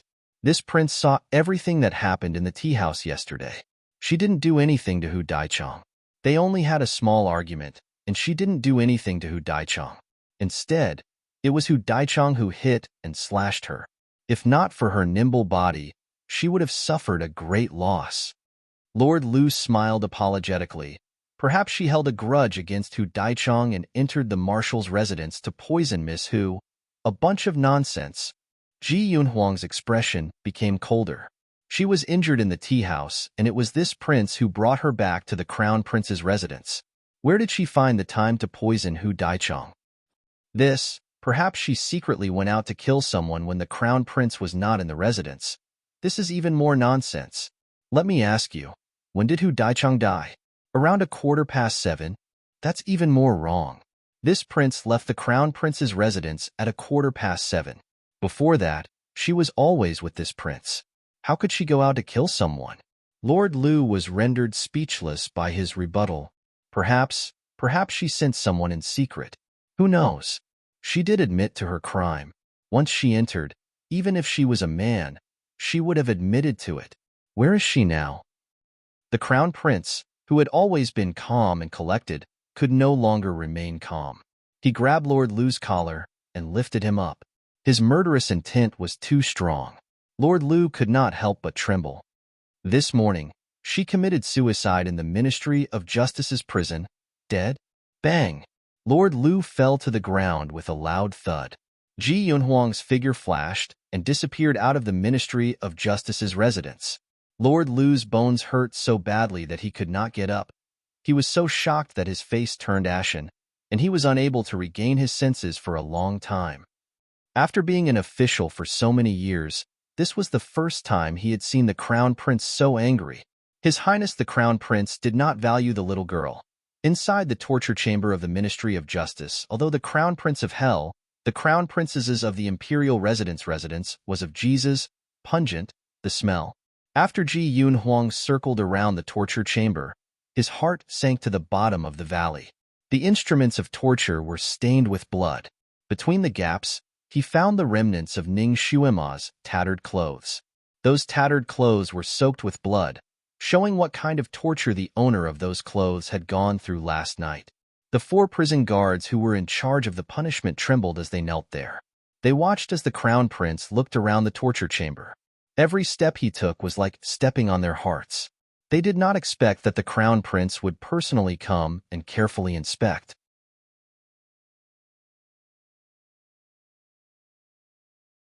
Chapter 71. Is she really dead? Ji Yunhuang finally stopped and asked from a commanding position. Yes, she committed suicide to escape punishment. The jailer replied. These were the lines they had rehearsed beforehand. Where is the body? Burned. Ji Yunhuang was furious. He could no longer suppress his murderous aura. Who gave you the courage? His anger caused the surrounding temperature to drop by several degrees. The 4 jailers trembled even more violently as they prostrated themselves on the ground. Reporting to Crown Prince, after Miss Ning died, we immediately reported it. The higher-ups said that the weather was too hot to store the body. After all, Miss Ning was Marquis Ning's daughter. Since she had already confessed and committed suicide, we would not pursue the matter any further. We were afraid that her body would rot in the prison, so we were ordered to cremate it and place it in an urn to be sent back to Marquis Jingyun's residence. This was also the script they had prepared beforehand. Ji Yunhuang's hands and feet were ice-cold. At this moment, he already understood that this was a trap. This trap was most likely set up by his imperial father. Lu Hinti first trapped him in the imperial palace, then sent people to capture Ning Xuema and interrogate her overnight. She had no choice but to confess after being tortured and isolated. Then, she was killed. Although he had guessed the mastermind behind this trap, he did not understand why Lu Hinti would deliberately plot against the little girl. She had no power, no influence, and no one to rely on. She was not a threat to the imperial power, right? He was puzzled. Ning Xuema's smiling face seemed to flash in front of his eyes. His heart felt as if it had been pierced by a needle. The girl who was smiling at him last night had died just like that? She clearly had a special ability. She clearly had the ability to shine in Chongkong country. He turned to look at the torture tools on the 4 walls, and then looked at the 4 jailers kneeling on the ground. His eyes flashed with a fierce light as he slowly asked, Where is Tui Dao? Tell him to come see this prince. The four of them followed the plan they had discussed beforehand and reported Tui Dao's whereabouts. They said that after he left the prison last night, he got drunk and slipped into the Sunset Lake. They only knew about it when someone came to report to them this morning. Ji Yun Huang was somewhat puzzled. According to what he knew, Tui Dao was not a good drinker. It could be said that he rarely drank. He had once said that people who drank often had unstable hands. What he did for a living was an extremely delicate job, so it was impossible for his hands to be unstable. How could such a person get drunk? This doubt flashed through Ji Yun Huang's mind, but he didn't take it to heart. To him, the life and death of such a person was of no concern to him. His gaze landed back on the four people. Since you can't find him, then this king will ask you, how many punishments did you use on Miss Ning last night? The four of them naturally did not dare to admit it. They desperately kowtowed and denied it. How could Ji Yun Huang not know their tricks? His gaze was cold, and so was his voice. It doesn't matter if you don't admit it. This king will let you have a taste of all the torture tools in this torture chamber. He couldn't save her in time, so he would avenge her. The sun was shining brightly outside. Ji Yun Huang stood outside the Ministry of Justice's prison. He looked up at the sun hanging in the sky and sighed softly. In just one night, everything had changed. That clever little girl had already died. He would never be able to see her again.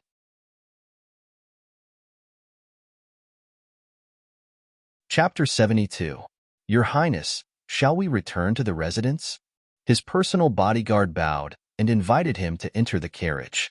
Ji Yun Huang looked at the carriage. Yesterday, he had used this carriage to bring Ning Shuima into the Crown Prince's residence. The carriage was still the same carriage, but that person was nowhere to be seen. Ji Yun Huang waved his hand. Burn this carriage. He would burn it for her. He jumped onto the horse, and with a shake of the reins, the horse galloped away. The bodyguards looked at each other in dismay. This carriage did not look too special, but regardless of whether it was the materials or workmanship, they were all of the highest quality. It could be said that it was the Crown Prince's favorite carriage. Usually, it was meticulously maintained and did not allow for the slightest bit of damage. Now, he wanted to burn it. No one dared to disobey the Crown Prince's orders. The bodyguard leader immediately arranged for a group of people to burn the carriage, while another group of people chased after the Crown Prince to protect him. Outside the newly painted Marquis Jingyuan's residence, a white banner was hung, and the residence was filled with cries. Ji Yun Huang reined in his horse and stood in front of the Marquis Jingyuan's residence. He looked inside and sighed softly before turning around to leave. He knew that no one who entered the Ministry of Justice's prison would survive, so he did not have the slightest suspicion towards Ning Shuima's death. He did not want to go in and look at her coffin. At most, there would only be a handful of ashes inside. It was no longer her. Even if he went in, it would only increase his grief. Ji Yun Huang did not sleep for the entire night, so he was somewhat tired. He returned to his own residence and prepared to rest well before doing anything else. He emotionlessly pushed open the door to his sleeping quarters. Suddenly, he sensed something. A light flashed in his palm and a long sword appeared out of thin air. He lifted the bed curtain. After clearly seeing the scene on the bed, the usually calm and collected Ji Yun Huang could not help but be stunned. On the bed, there was a person sleeping under the brocade quilt. Her black hair was spread out on the pillow, her small face was rosy, and her long eyelashes were slightly closed. She was sleeping soundly. It was the Ning Shuima that everyone said was already dead. Ji Yun Huang could not believe his eyes. He subconsciously rubbed his eyes and slowly walked forward. The little fellow was probably too tired and was not alert enough. He was already close to the bed, but she was still sleeping soundly. His fingers gently caressed her cheek. It was warm and soft. She was real. It was alive. Ji Yun Huang almost thought that he was dreaming when he saw a dead and burnt person suddenly appear on his bed. Whether it was Lord Liu or the 4 prison guards, none of them dared to lie. Then what was going on? Ji Yun Huang stood beside the bed in a daze. No matter how he thought about it, he couldn't understand. His vision suddenly blurred, and the brocade quilt on the bed flew up, covering him from head to toe. Although Ji Yun Huang was caught off guard, he was still a top-notch expert. His body retreated backwards like flowing water. With a wave of his hand, the brocade quilt floated to the ground. The little person who had been lying on the bed was now standing on the ground, with a short sword in his hand, pointing diagonally at him. After clearly seeing Ji Yunhuang's face, Ning Xuema heaved a sigh of relief. She lowered the dagger in her hand and smiled, revealing her dimples. "You scared me. Your Highness, you finally returned." The little girl's vigilance was quite high. Ji Yunhuang's eyes revealed admiration, and the corners of his mouth hooked up into a smile. "You're the one who scared this prince. Come, tell this prince. How did you escape from the Ministry of Justice's prison?" He was dying of curiosity. When Ning Xuema heard his tone, she knew that he already knew the general situation.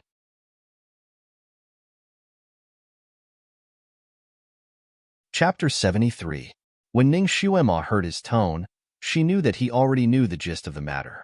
She pursed her lips and said, "Crown Prince, I am innocent. Hu Diechang's death has nothing to do with me. I didn't kill her." Ji Yunhuang nodded slightly. "This prince understands. This prince is curious about how you managed to escape." Ning Xuema sighed. "This matter is a long story. Xuema almost couldn't see Your Highness the Crown Prince. Let me drink some water first." She felt that her throat was extremely dry. Last night, she had peeled off Tu Yidao's skin and used the opportunity to disguise herself as him to escape from the prison. Her understanding of the human heart was not ordinary. She knew that Tu Yidao would not be able to survive. After the 4 prison guards tortured Tu Yidao, even if they knew that they had gotten the wrong person, they would still make the best of it. They would even help her clean up the mess. Thus, she did not need to stay and watch. In her previous life, she had killed many people and performed many surgeries. Originally, using a knife to cut a human body was a common occurrence for her. Thus, she was able to do it when she tortured Tu Yidao. However, surgery and torture were 2 different concepts. The former could anesthetize a person, while the latter was a living person. The feeling of doing it was different. Ning Xuema looked calm on the surface. Her hands were steady, but her stomach was churning. She was about to vomit, especially since she had to disguise herself as Tu Yidao. She had no choice but to wear his skin like a mask. Her nose was filled with the smell of blood, causing her stomach to churn even more. After hurriedly leaving the prison, she found a secluded corner to vomit. He hurriedly tore off his face and stole a set of clothes from a clothing store. Then, he took advantage of the night and jumped into a small river to take a bath. Because she was a little traumatized, she felt that Tu Yidao's dirty blood was still on her body. Thus, she took a long bath. After soaking for an hour, she changed into a new set of clothes. Only when she could no longer smell the smell of blood did she feel better. If it was any other girl, they would have escaped far away from the city. It would be best if they could escape from Chongkong country and never come back. This time, they could only suffer in silence. But Ning Xuema didn't want to run away. She had never been the type to endure humiliation. What was the difference between running away and not daring to say anything after being wronged? Since she had taken on the title of Ning Mansion's eldest miss, she couldn't tarnish this girl's reputation. She wanted to clear her name. Even if she had to leave in the future, she wanted to clear her name and leave openly. She couldn't let the people behind her see her as a joke. Besides, she had just revived the Jingyuan mansion, and there was still a large group of people waiting for her to raise. More importantly, the chastity testing beast was still being raised in her mansion. That little fellow was quite loyal. She didn't want to abandon it like this. More importantly, Hu Diechang's case shouldn't be too difficult to solve.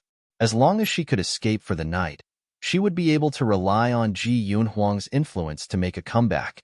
She had been too busy that night, and her little body couldn't take it anymore.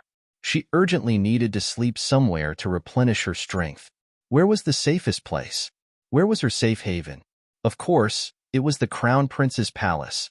Therefore, after Ning Xuema finished bathing, she immediately rushed to the Crown Prince's mansion.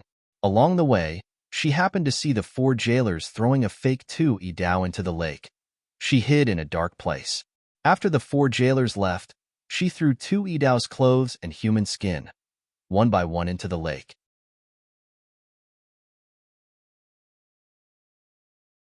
Chapter 74.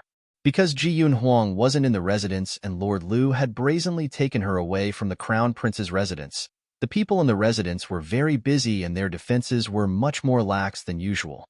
Therefore, Ning Xuema was able to sneak in easily. Without the Crown Prince's permission, no one dared to enter the Crown Prince's sleeping quarters. Therefore, Ning Xuema slept soundly and didn't even dream. Perhaps it was because she had soaked in the river for too long last night, but when she woke up, she felt a little dizzy. She raised her hand to touch her head and cursed in her heart. Her head was a little hot. She had caught a cold. No wonder she, who was usually alert, slept so soundly that she only noticed the Crown Prince after a long time. She naturally couldn't tell him the truth about how she escaped. Fortunately, she knew that Ji Yun Huang would definitely ask about it and had already prepared an excuse. Now that Ji Yun Huang asked, she straightforwardly told him the excuse she had prepared. She said that when she was in the Ministry of Justice's prison, Tui Dao originally wanted to torture her. However, she saw through his illness and used it as a condition to make a deal with Tui Dao. She would completely cure his illness, and he would try to find a way to let her out. Tui Dao agreed. She used half a night to completely cure him. She was afraid that Tui Dao would go back on his word, so she purposely held back and said that she would do the final treatment after she regained her freedom. In order to completely cure his illness, Tui Dao disguised her as a corpse and sent her out of the prison. After she escaped from the prison, she felt that she had been wronged and didn't want to escape. Therefore, she came to find the Crown Prince. She didn't forget to flatter Ji Yun Huang. Xuema knows that your highness abhors evil and wouldn't have the heart to let Xuema be wronged. You would definitely give Xuema justice, so I came to see your highness. Her words were 70% true and 30% false. It could be said that her plan was flawless. Ji Yun Huang glanced at her and smiled faintly. Tui Dao's legs couldn't be cured by the imperial physicians in the palace. Can you cure him in one night? Ning Xuema smiled. Your highness, have you forgotten? Xuema had excellent medical skills. Of course, if your highness doesn't believe me, you can go and interrogate Tui Dao. However, he's afraid of being held responsible, so I'm afraid he won't easily confess. However, your highness definitely has other ways to make him speak the truth. Tui Dao is dead, Ji Yun Huang said. Ning Xuema's eyes widened. Dead? He was clearly fine last night. Her face was filled with disbelief. Ji Yun Huang sized her up again. Her eyes were as clear as water and did not seem to be fake at all. He didn't know what to feel. This girl, even he couldn't see through her. She looked innocent and pure, but she was actually a cunning little fox. Ji Yun Huang chuckled. I heard that he got drunk this morning and fell into the lake to his death. Could it be that his legs were cured and he was so happy that he broke his vows and got drunk and lost his life? Ning Xuema had a look of realization on her face. She said with some regret, so that's how it is. She really felt sorry for him. It wasn't easy for him to walk, and his good days had just begun. Actually, when Ji Yun Huang was released from the Ministry of Justice's prison, he had already sent people to investigate Tui Dao. When he found out that Tui Dao had walked out of the Ministry of Justice's prison by himself, the guards even congratulated him several times. Although Ji Yun Huang wasn't familiar with Tui Dao, he had heard of his character. He knew that those who fell into his hands would never be able to escape unscathed. However, he didn't expect that Ning Xuema would use this method to save herself.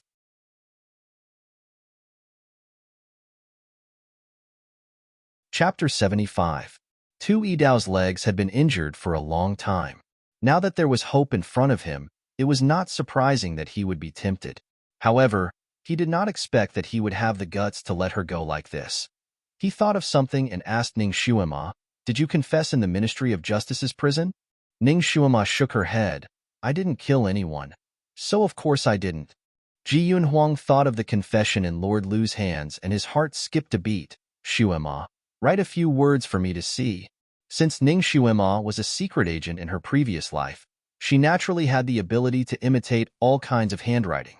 She immediately wrote a few words and imitated the original Ning Xuema's handwriting. Ji Yun Huang picked it up and looked at it. He was an expert in calligraphy, so he still remembered the signature on the confession. At this moment, he compared it with Ning Xuema's handwriting in his mind. The corner of his lips slightly hooked up as he understood everything. At first glance, the two handwriting looked very similar, but it could not escape the eyes of a calligraphy expert like him. The signature on the confession was fake. It seemed that Tu Yidao had received a death order. He had to force out a confession last night and then kill her and burn her to silence her. However, it was because of this order that Tu Yidao dared to do this kind of thing. He used the trick of substituting one person for another to release her. Then, he found someone to imitate Ning Xuema's handwriting to sign the confession and write a suicide note. If Ning Xuema did not come to find him, he was afraid that even he would not be able to deceive her. However, was Tu Yidao the kind of person who would secretly release someone like this? Based on his character, even if it was to treat his legs, he would not leave such a big scourge in the world. Perhaps there was something else that he did not know. He glanced at Ning Xuema again. The little girl was combing her hair. The peachwood comb glided through her black hair, which was as soft as satin. The way she combed her hair was very beautiful. Ji Yunhuang could not help but look at her a few more times. What do you plan to do next? Ji Yunhuang asked her. Ning Xuema looked at him with a pair of big eyes. Of course it's to ask the crown prince to testify for me and clear my name. Ji Yunhuang pondered for a moment before finally making a decision. All right, let this prince rest for 2 hours before entering the palace to clear your name. Ning Xuema was puzzled. Since your highness can clear Xuema's name, why don't you take action immediately? Ji Yunhuang yawned and said, Little Xuema, I didn't sleep at all last night. You have to let me rest so that I can have the energy to redress your grievances, right? Fine. Then she would listen to him. She would wait for a few more hours. Ning Xuema agreed. As a former Secret Service agent, patience was the one thing she did not lack. To be honest, she had only slept for a little more than 2 hours last night, so she was still a little sleepy. She impolitely jumped onto the large bed and beamed at Ji Yunhuang as she said, Your Highness the Crown Prince wants to sleep on the soft rope bed? I see that Your Highness the Crown Prince is as stable as Mount Tai. Your Highness must be used to sleeping on it. Xuema's martial arts are not good enough, so she will definitely fall off the soft rope bed. She can only sleep on the bed. By the time she finished speaking, she had already crawled into bed. Ji Yunhuang was originally taking off his outer robe, but when he heard what she said, his fingers paused. He looked at her with a smile that was not a smile. You actually dare to say that? She was fighting for his bed, and yet she was so bold and confident. In this world, she was probably the only one. Ning Xuema looked as if she could not open her eyes. She raised her hand and rubbed them. Could it be that Your Highness is not willing? Forget it. Xuema will just curl up on the chair and rest for a while. As she spoke, she lifted the blanket and was about to get off the bed.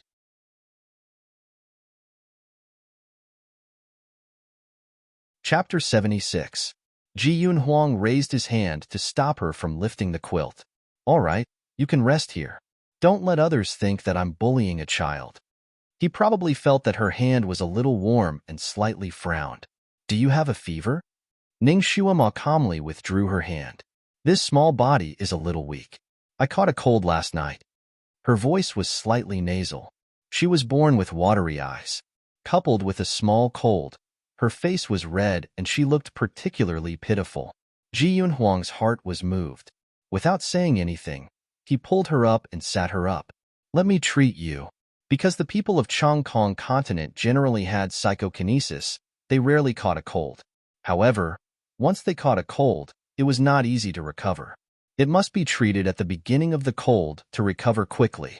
Logically speaking, the original Ning Xuema was a psychokinesis trash and should have caught a cold frequently.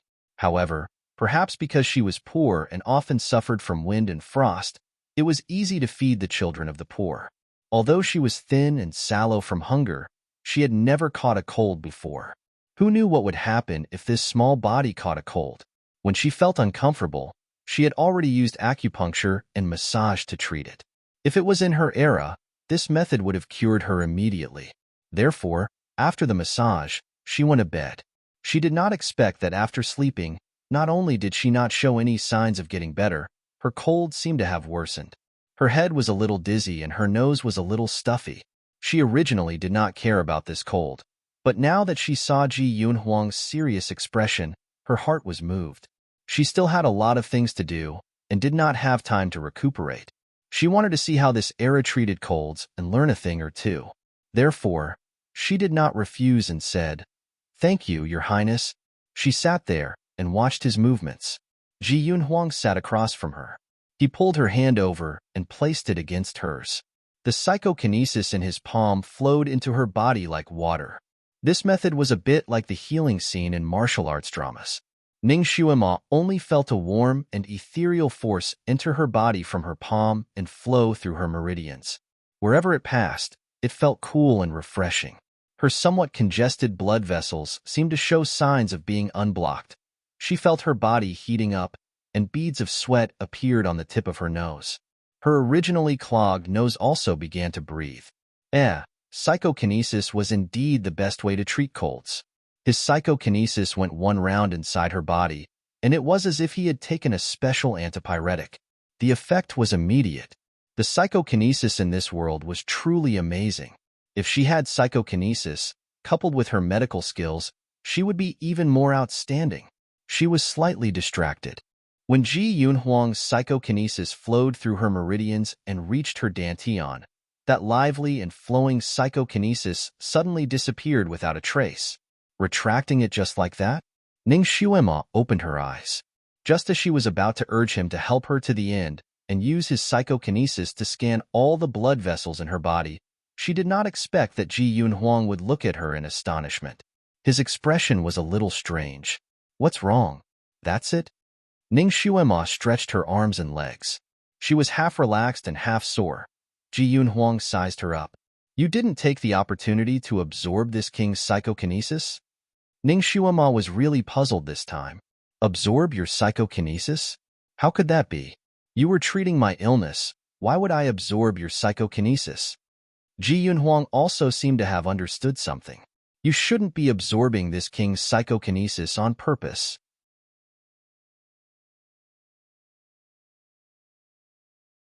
Chapter 77. Only a psychokinesis expert who practiced some kind of evil technique would be able to absorb other people's psychokinesis. However, Ning Xuema was a psychokinesis trash. Even if she wanted to absorb psychokinesis, she did not have the ability to do so. Then what happened just now? When his psychokinesis reached her dantian, it disappeared without a trace like a clay ox entering the sea. Not only that, he felt his arm tighten and all the psychokinesis in his body crazily flowed out. If he was not smart enough to withdraw his hand in time, he would have lost a lot of his psychokinesis. He looked at Ning Xuema. In Chongkong continent, those who could absorb other people's psychokinesis were all from evil sections. Moreover, their skills were at least at the second level of Earth rank. Even if it was a peerless genius, it would take at least 20 years for them to cultivate. However, Ning Xuema was only 13 years old. Even if she practiced this technique in her mother's womb, she would not be able to do it. Furthermore, she did not have any psychokinesis in her body. His heart was bewildered, but he did not show it on his face. He pulled her hand again. "Just now, I was probably too tired and misunderstood. Come, let's do it again." He transferred his psychokinesis to her again. He looked the same as before, but he was a lot more cautious. He used his psychokinesis to unblock the other half of her meridians and slowly walked to her dantian. He condensed his psychokinesis into a line and was prepared to withdraw his psychokinesis at any time. However, he did not expect that this time, he did not feel anything. His psychokinesis wandered around her dantian for a while and then continued to move forward. Could it be that he was too tired and misunderstood? After half an hour, Ning Xuema was drenched in sweat under Ji Yunhuang's psychokinesis. The feeling of dizziness had completely disappeared. After waiting for Ji Yunhuang to finish his cultivation, she jumped up with a smile on her face. "Your Highness is indeed capable. My cold is completely cured." She jumped up too quickly and accidentally tripped on the quilt. Her body tilted and she threw herself into Ji Yunhuang's arms.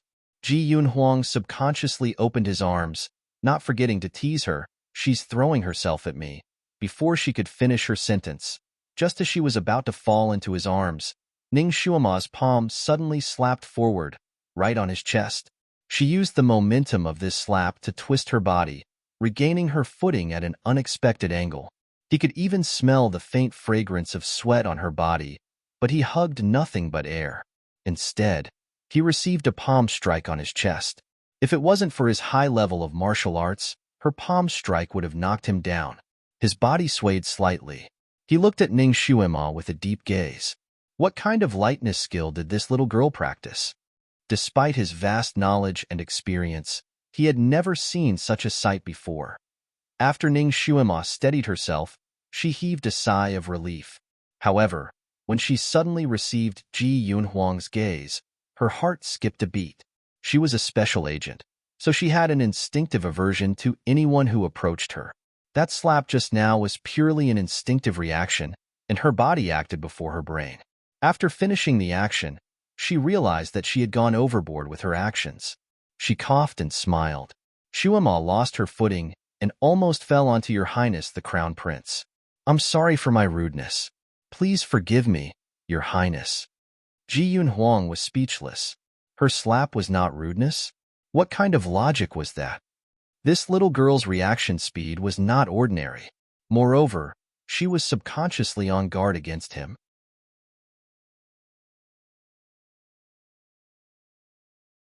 Chapter 78.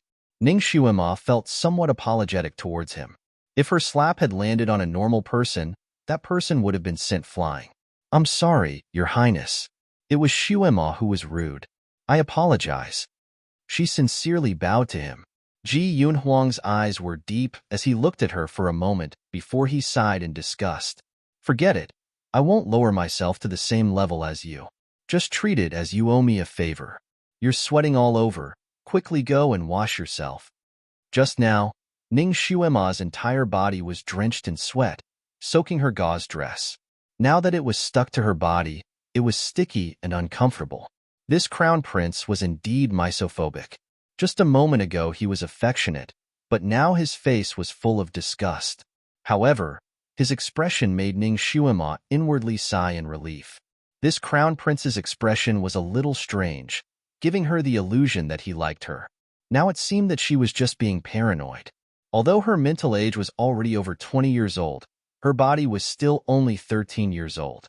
She was still a little lowly and was still at the age where she could play as she pleased. She still wanted to live a carefree life on this continent, so she did not want to repeatedly attract love debts and bring trouble to herself, especially when the other party was a crown prince with a high position and power. He was not someone she could afford to provoke. If he was really moved by her and wanted to take her as his wife or concubine, she really could not refuse. Even if she reluctantly refused, it would still be troublesome. Fortunately, she was just being paranoid. Ning Xuema smiled. Her smile was quite happy as she cheerfully waved her hand at him. Okay, I'll go wash up now. Your Highness, you should rest. Xuema will not disturb you. She opened the door and was about to leave. Ji Yunhuang glanced at her and suddenly felt that her smile was a little dazzling. He also jumped off the bed. Aren't you afraid of scaring the people in the Crown Prince's residence? That's true. After all, in the eyes of the Crown Prince's residence's attendants, she was taken away by Lord Liu.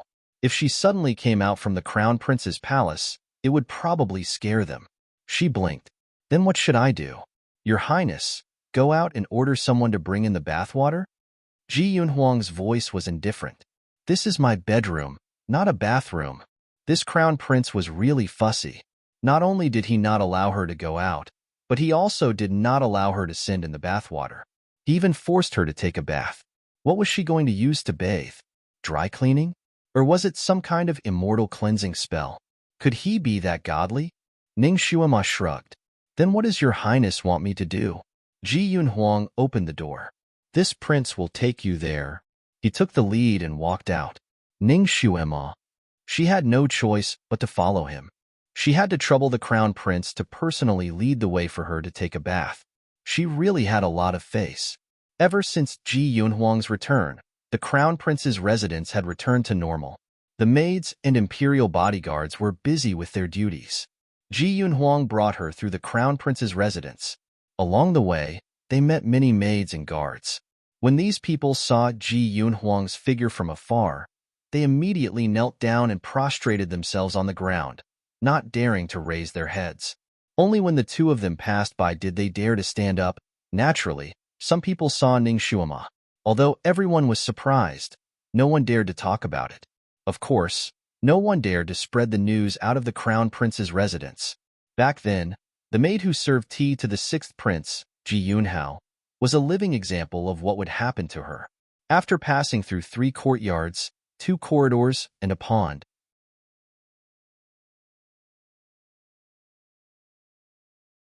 Chapter 79. Ning Shuima was a little puzzled. It was just a bath. Was there a need for him to travel so far?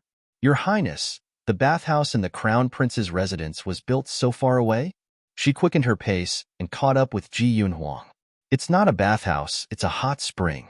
You were soaked in sweat just now, so you'll recover faster if you soak in the hot spring. There was a hot spring for her to soak in? Ning Shuima's eyes lit up. Ever since she came to this continent, she had always bathed in the bathtub. It was only last night in the river. It was not a comfortable bath. She had not soaked in a hot spring for a long time. She followed Ji Yunhuang through another courtyard and arrived in front of a small building. There were 3 big words on the building: Disappearing Earth Spring. There were 4 maids standing in front of the building. When they saw Ji Yunhuang, they bowed. Your Highness. Ji Yunhuang only nodded slightly and walked forward. The 4 maids politely opened the door for him. Your Highness, everything is ready. Ji Yunhuang lifted his feet and walked inside. Ning Shuima naturally followed him. Miss, please wait outside. His Highness does not need anyone to serve him when he's bathing. The 4 maids stopped her. Ning Shuima raised her eyebrows. Who said that she wanted to serve the crown prince? Before she could say anything, Ji Yunhuang, who had already walked into the building, said without turning his head, "Let her in." Ning Shuima went in. The 4 maids looked at her back in surprise. Everyone knew that only the crown prince could enjoy the hot spring here. Even if other princes came and wanted to soak in it, they were not allowed to. There was also the crown prince's favorite sister, Ji Yunyao. She wanted to soak in the hot spring and begged the crown prince for a long time, but the crown prince did not agree. What was going on today? Ning Shuima finally saw the hot spring of this continent. When she saw it clearly, the corner of her mouth could not help but twitch. This hot spring, it's so small. The hot spring was round, and the sides of the pool were inlaid with various colored jade stones. The diameter was about 2 meters, and the water was more than 1 meter deep. There was steam rising from the surface of the water. The hot spring looked like a lotus flower bud. At the bottom of the hot spring, there were some round things that looked like pebbles. They looked very colorful and very charming. She tilted her head to observe the situation. Suddenly, she saw Ji Yunhuang taking off his clothes and was startled. His Highness the Crown Prince wants to soak as well? Didn't he say that he was going to soak for her? Ji Yunhuang had already taken off his outer robe. This prince will come here to soak in the water every day. Ning Shuima. This bastard wanted to take a bath with her? She blurted out. This pool is too small. 2 people won't be able to soak in it. Ji Yunhuang had already rolled up his trousers. Hearing her words, he glanced at her and said, "Do you think that this prince wants to bathe with you? Is that what you're trying to do?" Although Ning Shuima didn't say anything, her expression was clearly that way. In your dreams, the only person who can bathe with this prince is the crown princess. Ji Yunhuang had already stepped into the water barefoot, so his words were not polite at all. Ning Shuima breathed a sigh of relief and smiled. That's good. Fortunately, I'm not your Highness's crown princess. Then your Highness can soak first. I'll come back later. She turned around and walked out. The hot spring belonged to his family, so naturally, he had the final say. Did this prince say to soak first? Ji Yunhuang called out from behind her. Ning Shuima turned around and looked at him. Big brother, you've already entered the water. So why aren't you soaking first? Why is he wearing clothes in the water? Why is he only rolling up his trousers? Watch this prince's actions. The way to soak in this hot spring is somewhat special. If this prince doesn't teach you, I'm afraid that you'll accidentally step on something and be scalded to death.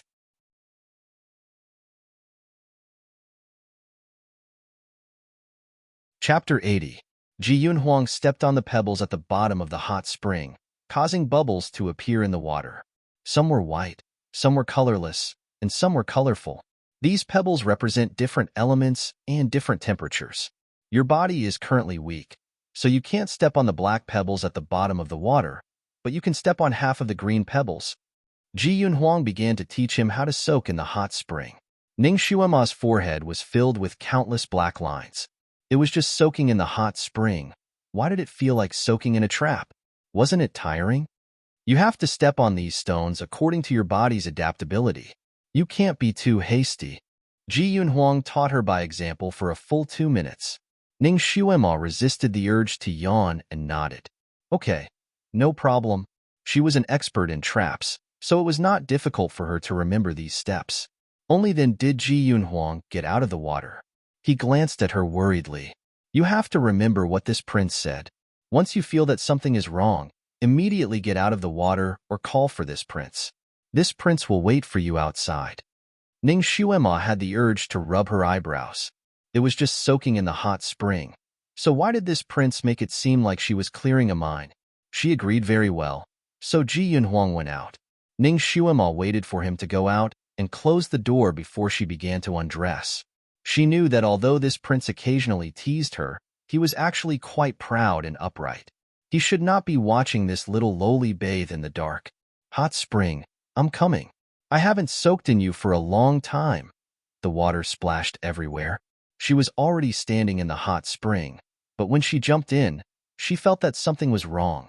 There seemed to be a weak current in the hot spring. The water rippled, and there were countless thin, thread-like things that drilled into her body through her skin, causing her to shiver in an instant. What was worse was that half of her body was being drilled into by the warm current, while the other half was being drilled into by the icy current. Half of her body was red, while the other half was white.